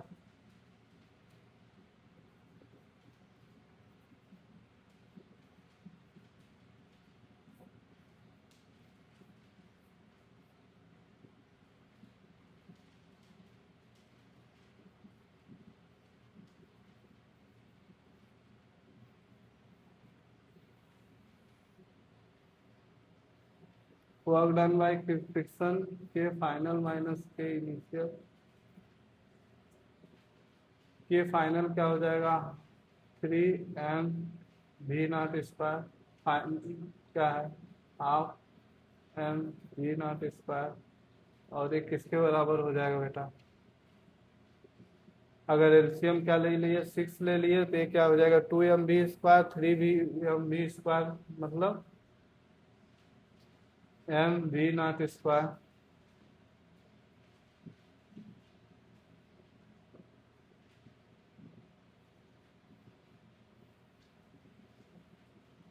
Work done by friction कितना आ गया बेटा, यही आंसर है, M V0 स्क्वायर/6, और ये माइनस है, यानी वर्क डन का के फ्रिक्शन द्वारा जो कार्य किया जा रहा है वो क्या हो जाएगा, निगेटिव हो जाएगा।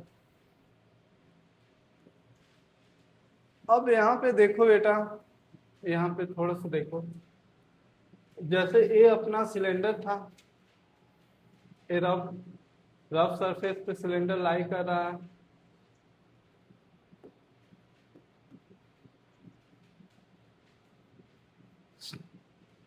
यहाँ पे अगर mg लग रहा है, और ये क्या है, n है,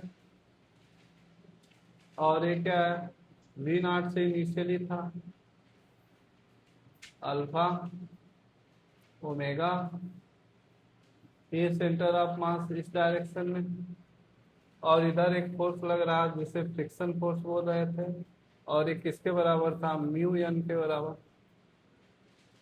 तो अगर यहाँ पे डिस्प्लेसमेंट कितना हो रहा है बेटा, डिस्प्लेसमेंट इस डायरेक्शन में हो रहा है, और ये डिस्प्लेसमेंट की वैल्यू हम लोग कैलकुलेट किए थे, कितना आया था डिस्प्लेसमेंट, डिस्प्लेसमेंट कितना आया था बेटा, पिछले पेज में होगा, डिस्प्लेसमेंट की वैल्यू कितनी आई थी,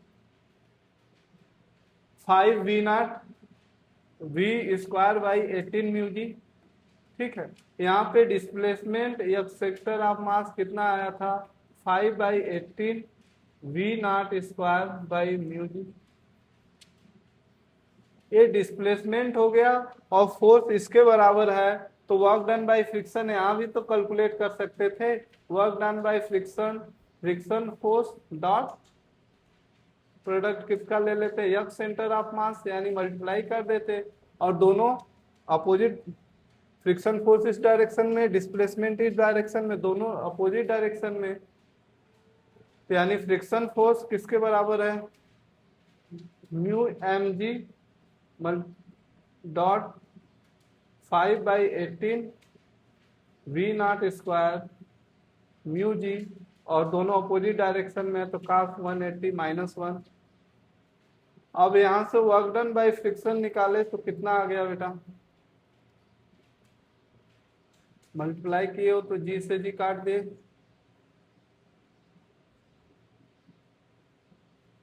ठीक, जी से जी कट गया और ये कितना हो गया बेटा 5/18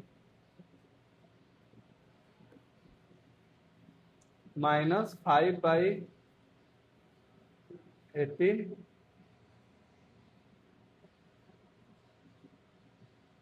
यहाँ से म्यू से कट गया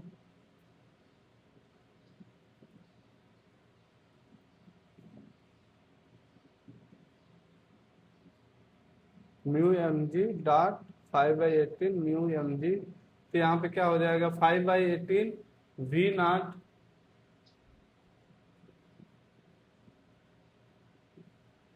एम वी नॉट स्क्वायर,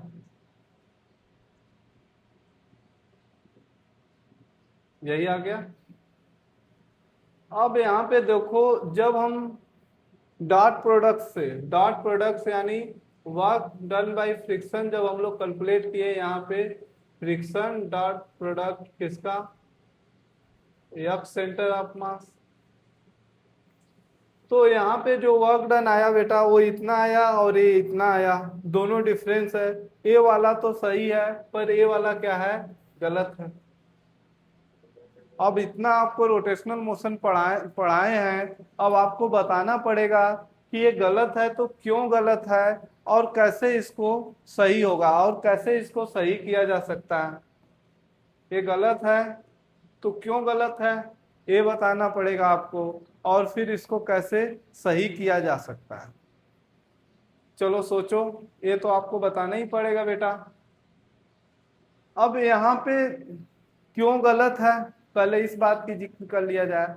यहाँ पे जो फ्रिक्शन फोर्स लग रहा है बेटा इस पॉइंट ऑफ कांटेक्ट पे लग रहा है। हम पहले भी डिस्कस कर चुके हैं कि जब भी वर्क डन कैलकुलेट करना होता है तो हमेशा फ्रिक्शन जिस पॉइंट पे फोर्स लग रहा है रिजिड बॉडी के जिस पॉइंट पे फोर्स लग रहा है उसी के डिस्प्लेसमेंट के साथ क्या लेना पड़ेगा डॉट प्रोडक्ट लेंगे, तभी हम उस फोर्स द्वारा वर्क डन को कैलकुलेट कर पाएंगे। यहाँ पे हम लोग फोर्स तो हमारा लग रहा है इस पॉइंट ऑफ कांटेक्ट पी पे, लेकिन हम लोग डिस्प्लेसमेंट किस पॉइंट का ले रहे हैं बेटा सेंटर ऑफ मास का डिस्प्लेसमेंट ले रहे हैं, तो हमारा क्या हो जाएगा गलत हो जाएगा क्वेश्चन। तो गलत क्यों है क्यों समझ गए, तो यानी हमें करेक्ट फाइंड करने के लिए work done by friction dot product से करेक्ट फाइंड करने के लिए हमें डिस्प्लेसमेंट किस पॉइंट का चाहिए बेटा, हमें डिस्प्लेसमेंट चाहिए पॉइंट ऑफ कांटेक्ट का।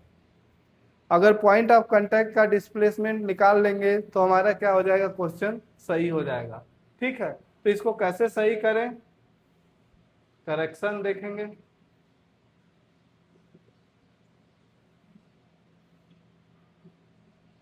अब यहाँ पे देखो अगर ये हमारा सिलेंडर था, पहले सिलेंडर सिलेंडर यहाँ पे देखो ए सेंटर ऑफ मास ऐसे एक्सलेट कर रहा था और यहाँ पे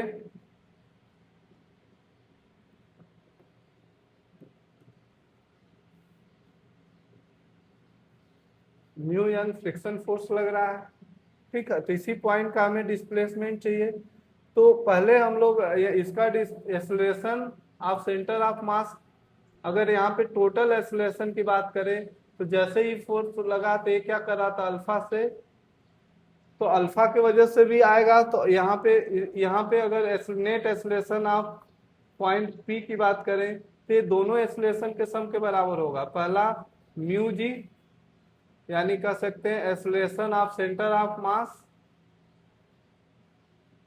plus acceleration of alpha are,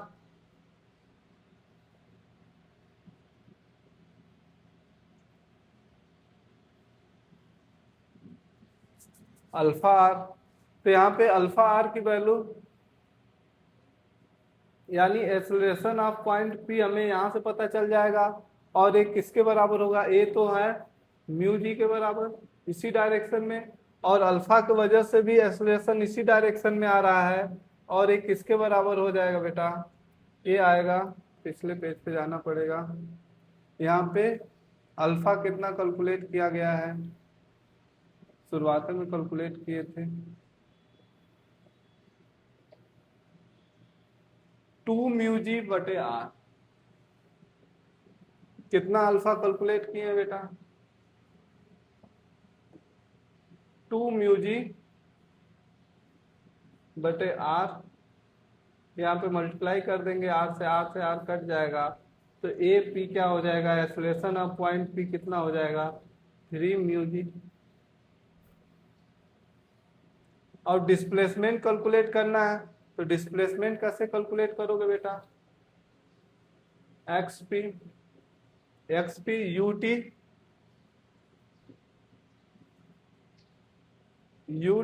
T का मतलब क्या है, v naught t minus half a कितना है, ए अपोजिट डायरेक्शन में है और वेलोसिटी किस डायरेक्शन में था इनिशियली, वी नॉट इस डायरेक्शन में, तो ये क्या हो जाएगा, 3 mu g multiply by half a t square, x p equal to, अब टी की भी वैल्यू चाहिए, क्या निकाले हैं टी की वैल्यू, पिछले ही पेज में टी आया है, यहाँ पे टी कितना कैलकुलेट किए हैं, जब प्योर रोलिंग आ जाए, v not by 3 mu g, तो क्या हो जाएगा, v not by 3 mu g minus half 3 mu g, v nought square हो गया, और इसका स्क्वायर करेंगे तो क्या हो जाएगा, 9 mu G into mu G, यहाँ से एक म्यू जी को एक म्यू जी से काट देंगे, और ये कितना हो गया, v nought square by 3 mu g minus, यहाँ से एक 3 से एक 3 को काट देंगे, तो क्या हो जाएगा, 1/6 we nought square mu G, यहाँ पे एलसीएम 6 ले लिए, तो ये कितना हो गया बेटा, ए 2 वी नॉट माइनस, यानी वी नॉट एक्स पी किसके बराबर हो जाएगा बेटा, वी नॉट बाई 6,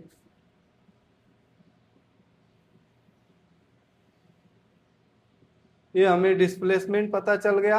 अब देखो हमारा वर्क डन क्या आ जाएगा, फ्रिक्शन आ जाएगा, work done friction equal to क्या हो जाएगा, friction force dot x P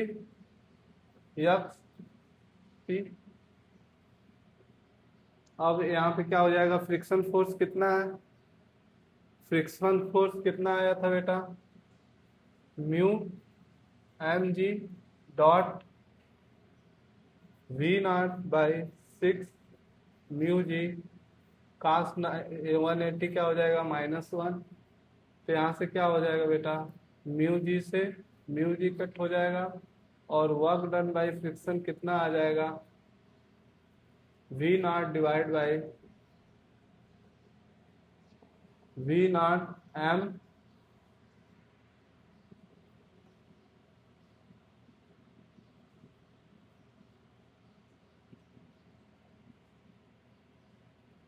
V not by 6, यही क्या हो गया, वर्क डन बाई फ्रिक्शन है, यही है,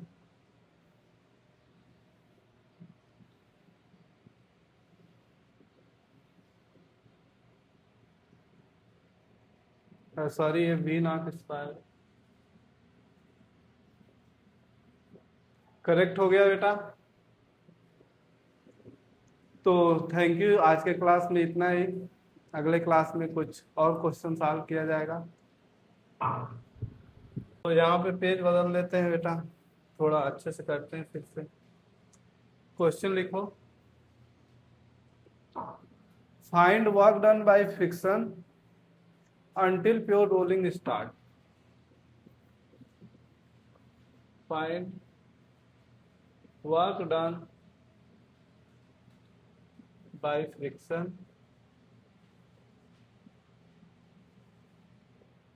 until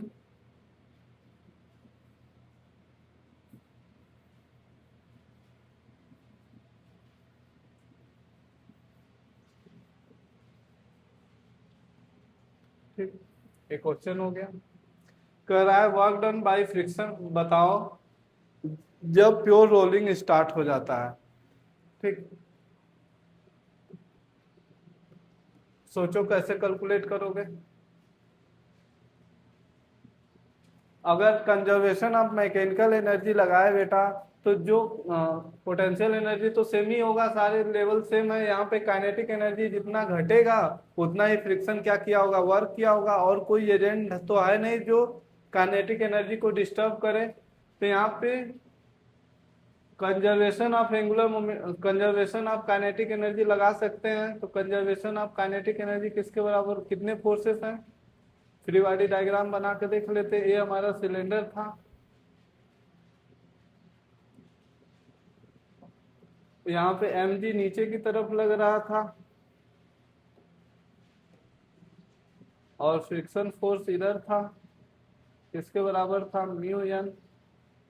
और ये क्या था, n इस डायरेक्शन में था और ये v नॉट से मूव कर रहा था इनिशियली, और फिर क्या किया, इधर क्या था, अल्फा था और ओमेगा भी था इधर ही, और सेंटर ऑफ मास क्या इस डायरेक्शन में एक्सेलरेटेड था। यही कंडीशन था, सरफेस रफ था। अब क्या करना है हमें, वर्क डन क्या निकालना है, work done by friction अल्टी pure rolling start, यानी प्योर रोलिंग स्टार्ट होने तक जो फ्रिक्शन कार्य किया होगा उसकी वैल्यू निकालना है। तो यहाँ पे देखो, अगर कंजर्वेशन ऑफ काइनेटिक एनर्जी लगाया बेटा तो work done by normal force plus work done bye mg plus या ग्रेविटेशन के वजह से वर्क डन, जी लिख लेते हैं, वर्क डन बाय फ्रिक्शन, और यही क्या किसके बराबर होगा, चेंज इन काइनेटिक एनर्जी के बराबर। तो work done by normal force, normal force उस डायरेक्शन में मोशन है नहीं, zero. Work done by gravitational force, ये भी जीरो। अब वर्क डन बाय फ्रिक्शन किसके बराबर होगा बेटा, चेंज इन काइनेटिक एनर्जी। तो चेंज इन काइनेटिक एनर्जी निकाल लेंगे तो वही हमें क्या मिल जाएगा, वर्क डन बाय फ्रिक्शन मिल जाएगा। यानी वर्क डन बाय फ्रिक्शन किसके बराबर है बेटा, चेंज इन काइनेटिक एनर्जी के बराबर होगा। अब यहाँ पे देखो काइनेटिक एनर्जी दो वजह से, अगर इनिशियली काइनेटिक एनर्जी तो हाफ एम बी स्क्वायर हो जाएगा के इनिशियल, तो सिर्फ v सेंटर ऑफ मास के बराबर था, तो half m v nought square. के फाइनल की बात करो तो ये पहले तो क्या किया, v सेंटर ऑफ मास से मूव करने लगा, half m v centre of mass का स्क्वायर प्लस ओमेगा से रोटेट भी करने लगा, तो हाफ आई कितना हो जाएगा, m are square by 2 omega square. Final kinetic energy कितना हो जाएगा बेटा, half m v centre of mass का स्क्वायर प्लस आर हो गए, ओमेगा किसके बराबर हो जाएगा, वी सेंटर ऑफ मास के बराबर, तो 1/4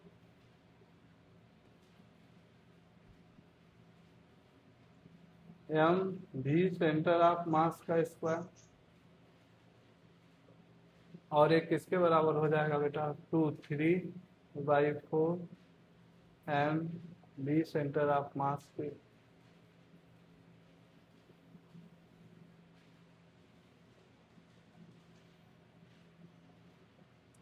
तो वर्क डन बाय फ्रिक्शन क्या हो जाएगा बेटा, के final minus K initial, K final कितना है,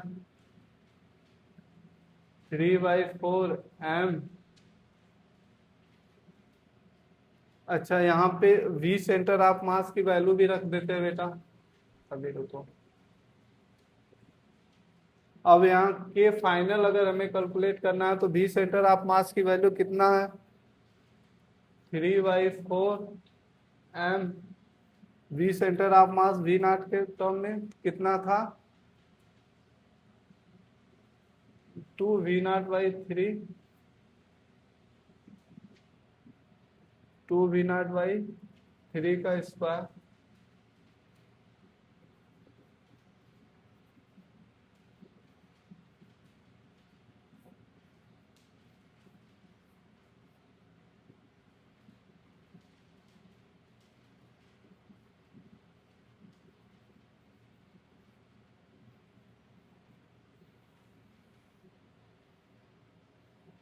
work done by friction K final minus K initial,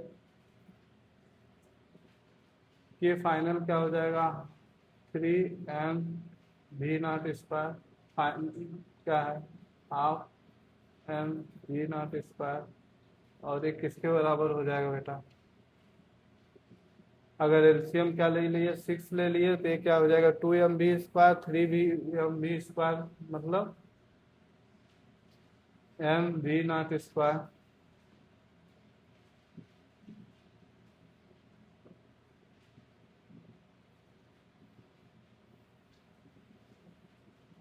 work done by friction कितना आ गया बेटा, यही आंसर है m v0 स्क्वायर/6, और ये माइनस है, यानी वर्क डन का कि फ्रिक्शन द्वारा जो कार्य किया जा रहा है वो क्या हो जाएगा, निगेटिव हो जाएगा। अब यहाँ पे देखो बेटा, यहाँ पे थोड़ा सा देखो, जैसे ये अपना सिलेंडर था, ये रफ सरफेस पे सिलेंडर लाई कर रहा है,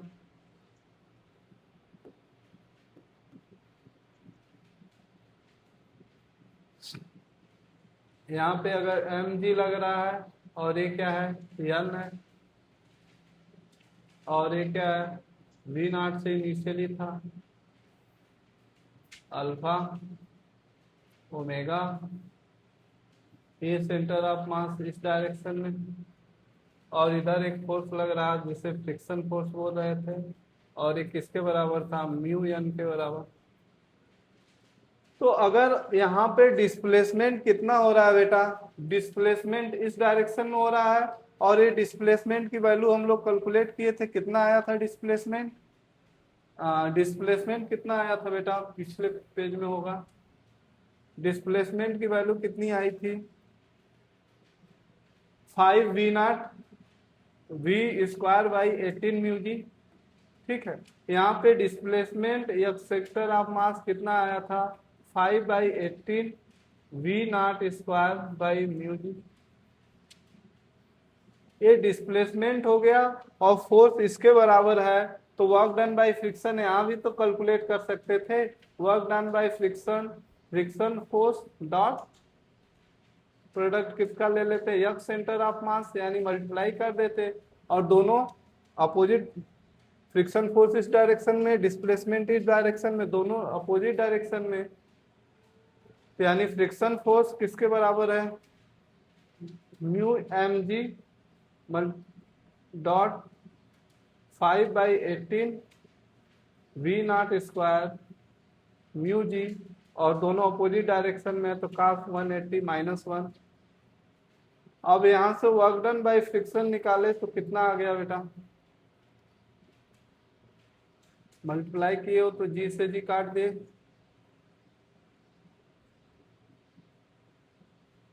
ठीक, जी से जी कट गया, और ये कितना हो गया बेटा 5/18 -5/18,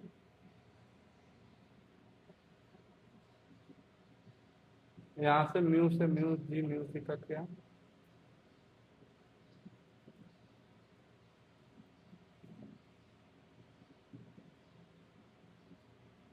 mu mg dot 5/18 mu mg, तो यहाँ पे क्या हो जाएगा 5/18 v0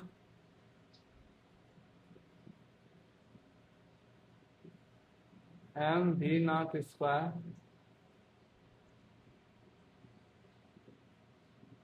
यही आ गया। अब यहाँ पे देखो, जब हम डॉट प्रोडक्ट से यानी वर्क डन बाय फ्रिक्शन जब हम लोग कैलकुलेट किए, यहाँ पे फ्रिक्शन डॉट प्रोडक्ट किसका F सेंटर ऑफ मास। तो यहाँ पे जो वर्क डन आया बेटा वो इतना आया और ये इतना आया, दोनों डिफरेंस है। ए वाला तो सही है पर ए वाला क्या है, गलत है। अब इतना आपको रोटेशनल मोशन पढ़ाए पढ़ाए हैं, अब आपको बताना पड़ेगा कि ये गलत है तो क्यों गलत है, और कैसे इसको सही होगा, और कैसे इसको सही किया जा सकता है। ये गलत है तो क्यों गलत है ये बताना पड़ेगा आपको, और फिर इसको कैसे सही किया जा सकता है। चलो सोचो, ये तो आपको बताना ही पड़ेगा बेटा। अब यहाँ पे क्यों गलत है, पहले इस बात की जिक्र कर लिया जाए।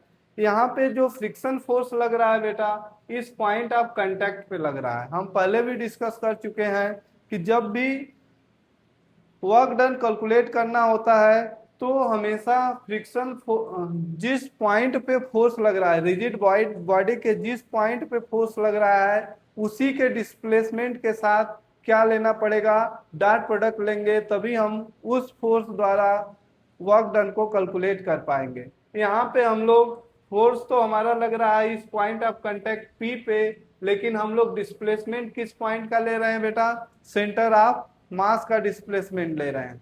तो हमारा क्या हो जाएगा, गलत हो जाएगा क्वेश्चन।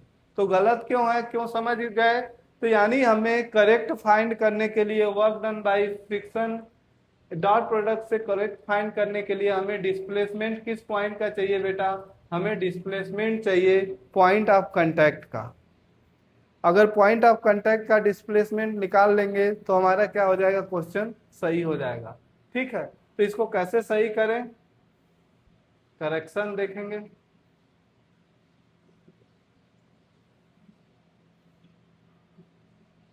अब यहाँ पे देखो, अगर ये हमारा सिलेंडर था, पहले सिलेंडर सिलेंडर यहाँ पे देखो ए सेंटर ऑफ मास ऐसे एस्लेट कर रहा था, और यहाँ पे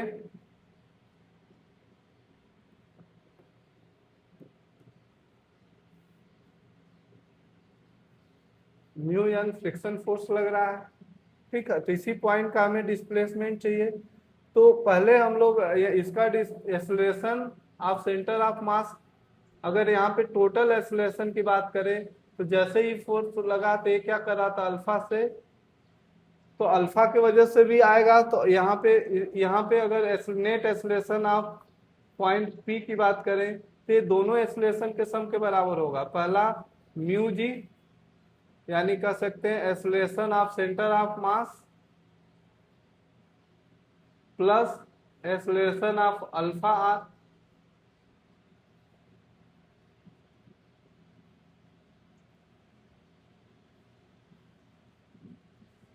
अल्फा आर, तो यहाँ पे अल्फा आर की वैल्यू यानी एक्सेलरेशन ऑफ पॉइंट पी हमें यहाँ से पता चल जाएगा, और एक किसके बराबर होगा, ए तो है म्यू जी के बराबर इसी डायरेक्शन में, और अल्फा की वजह से भी एक्सेलरेशन इसी डायरेक्शन में आ रहा है, और एक किसके बराबर हो जाएगा बेटा, ये आएगा, पिछले पेज पे जाना पड़ेगा। यहाँ पे अल्फा कितना कैलकुलेट किया गया है, शुरुआत में कैलकुलेट किए थे 2μg/r। कितना अल्फा कैलकुलेट किए बेटा, 2μg/r, यहाँ पे मल्टीप्लाई कर देंगे, आर कट जाएगा, तो ए पी क्या हो जाएगा, एक्सेलरेशन ऑफ पॉइंट पी कितना हो जाएगा, 3μg। और डिस्प्लेसमेंट कैलकुलेट करना है, तो डिस्प्लेसमेंट कैसे कैलकुलेट करोगे बेटा, एक्स पी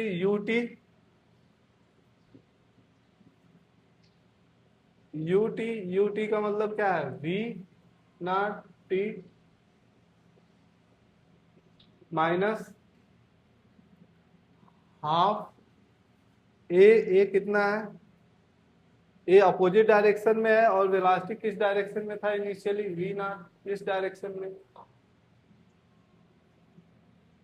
तो ये क्या हो जाएगा 3μg multiply by half a t square x p equal to, अब टी की भी वैल्यू चाहिए, क्या निकाले हैं टी की वैल्यू, पिछले ही पेज में टी आया है, यहाँ पे टी कितना कैलकुलेट किए हैं जब प्योर रोलिंग आ जाए, v not by 3 mu g, ये क्या हो जाएगा, v not by 3 mu g minus half 3 mu g, v nought square हो गया और इसका स्क्वायर करेंगे तो क्या हो जाएगा 9 mu G into mu G, यहाँ से एक म्यू जी को एक म्यू जी से काट देंगे और ये कितना हो गया v nought square by 3 mu g minus, यहाँ से एक 3 से एक 3 को काट देंगे तो क्या हो जाएगा 1/6 we nought square mu G, यहाँ पे एलसीएम 6 ले लिए तो ये कितना हो गया बेटा, ये 2 वी नॉट माइनस यानी वी नॉट एक्स पी किसके बराबर हो जाएगा बेटा, वी नॉट बाई 6,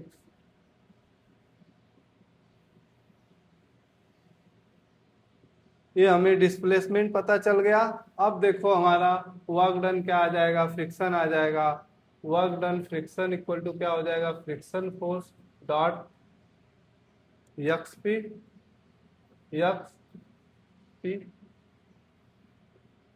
अब यहाँ पे क्या हो जाएगा, फ्रिक्शन फोर्स कितना है, फ्रिक्शन फोर्स कितना आया था बेटा, mu m g dot v not by 6 mu g cos 180 क्या हो जाएगा -1, तो यहाँ से क्या हो जाएगा बेटा, म्यू जी से म्यू जी कट हो जाएगा और वर्क डन बाई फ्रिक्शन कितना आ जाएगा, v nought divide by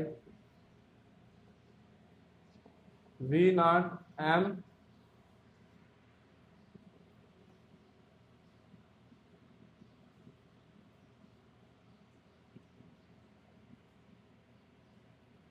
v not by 6, यही क्या हो गया, वर्क डन बाई फ्रिक्शन है, यही है,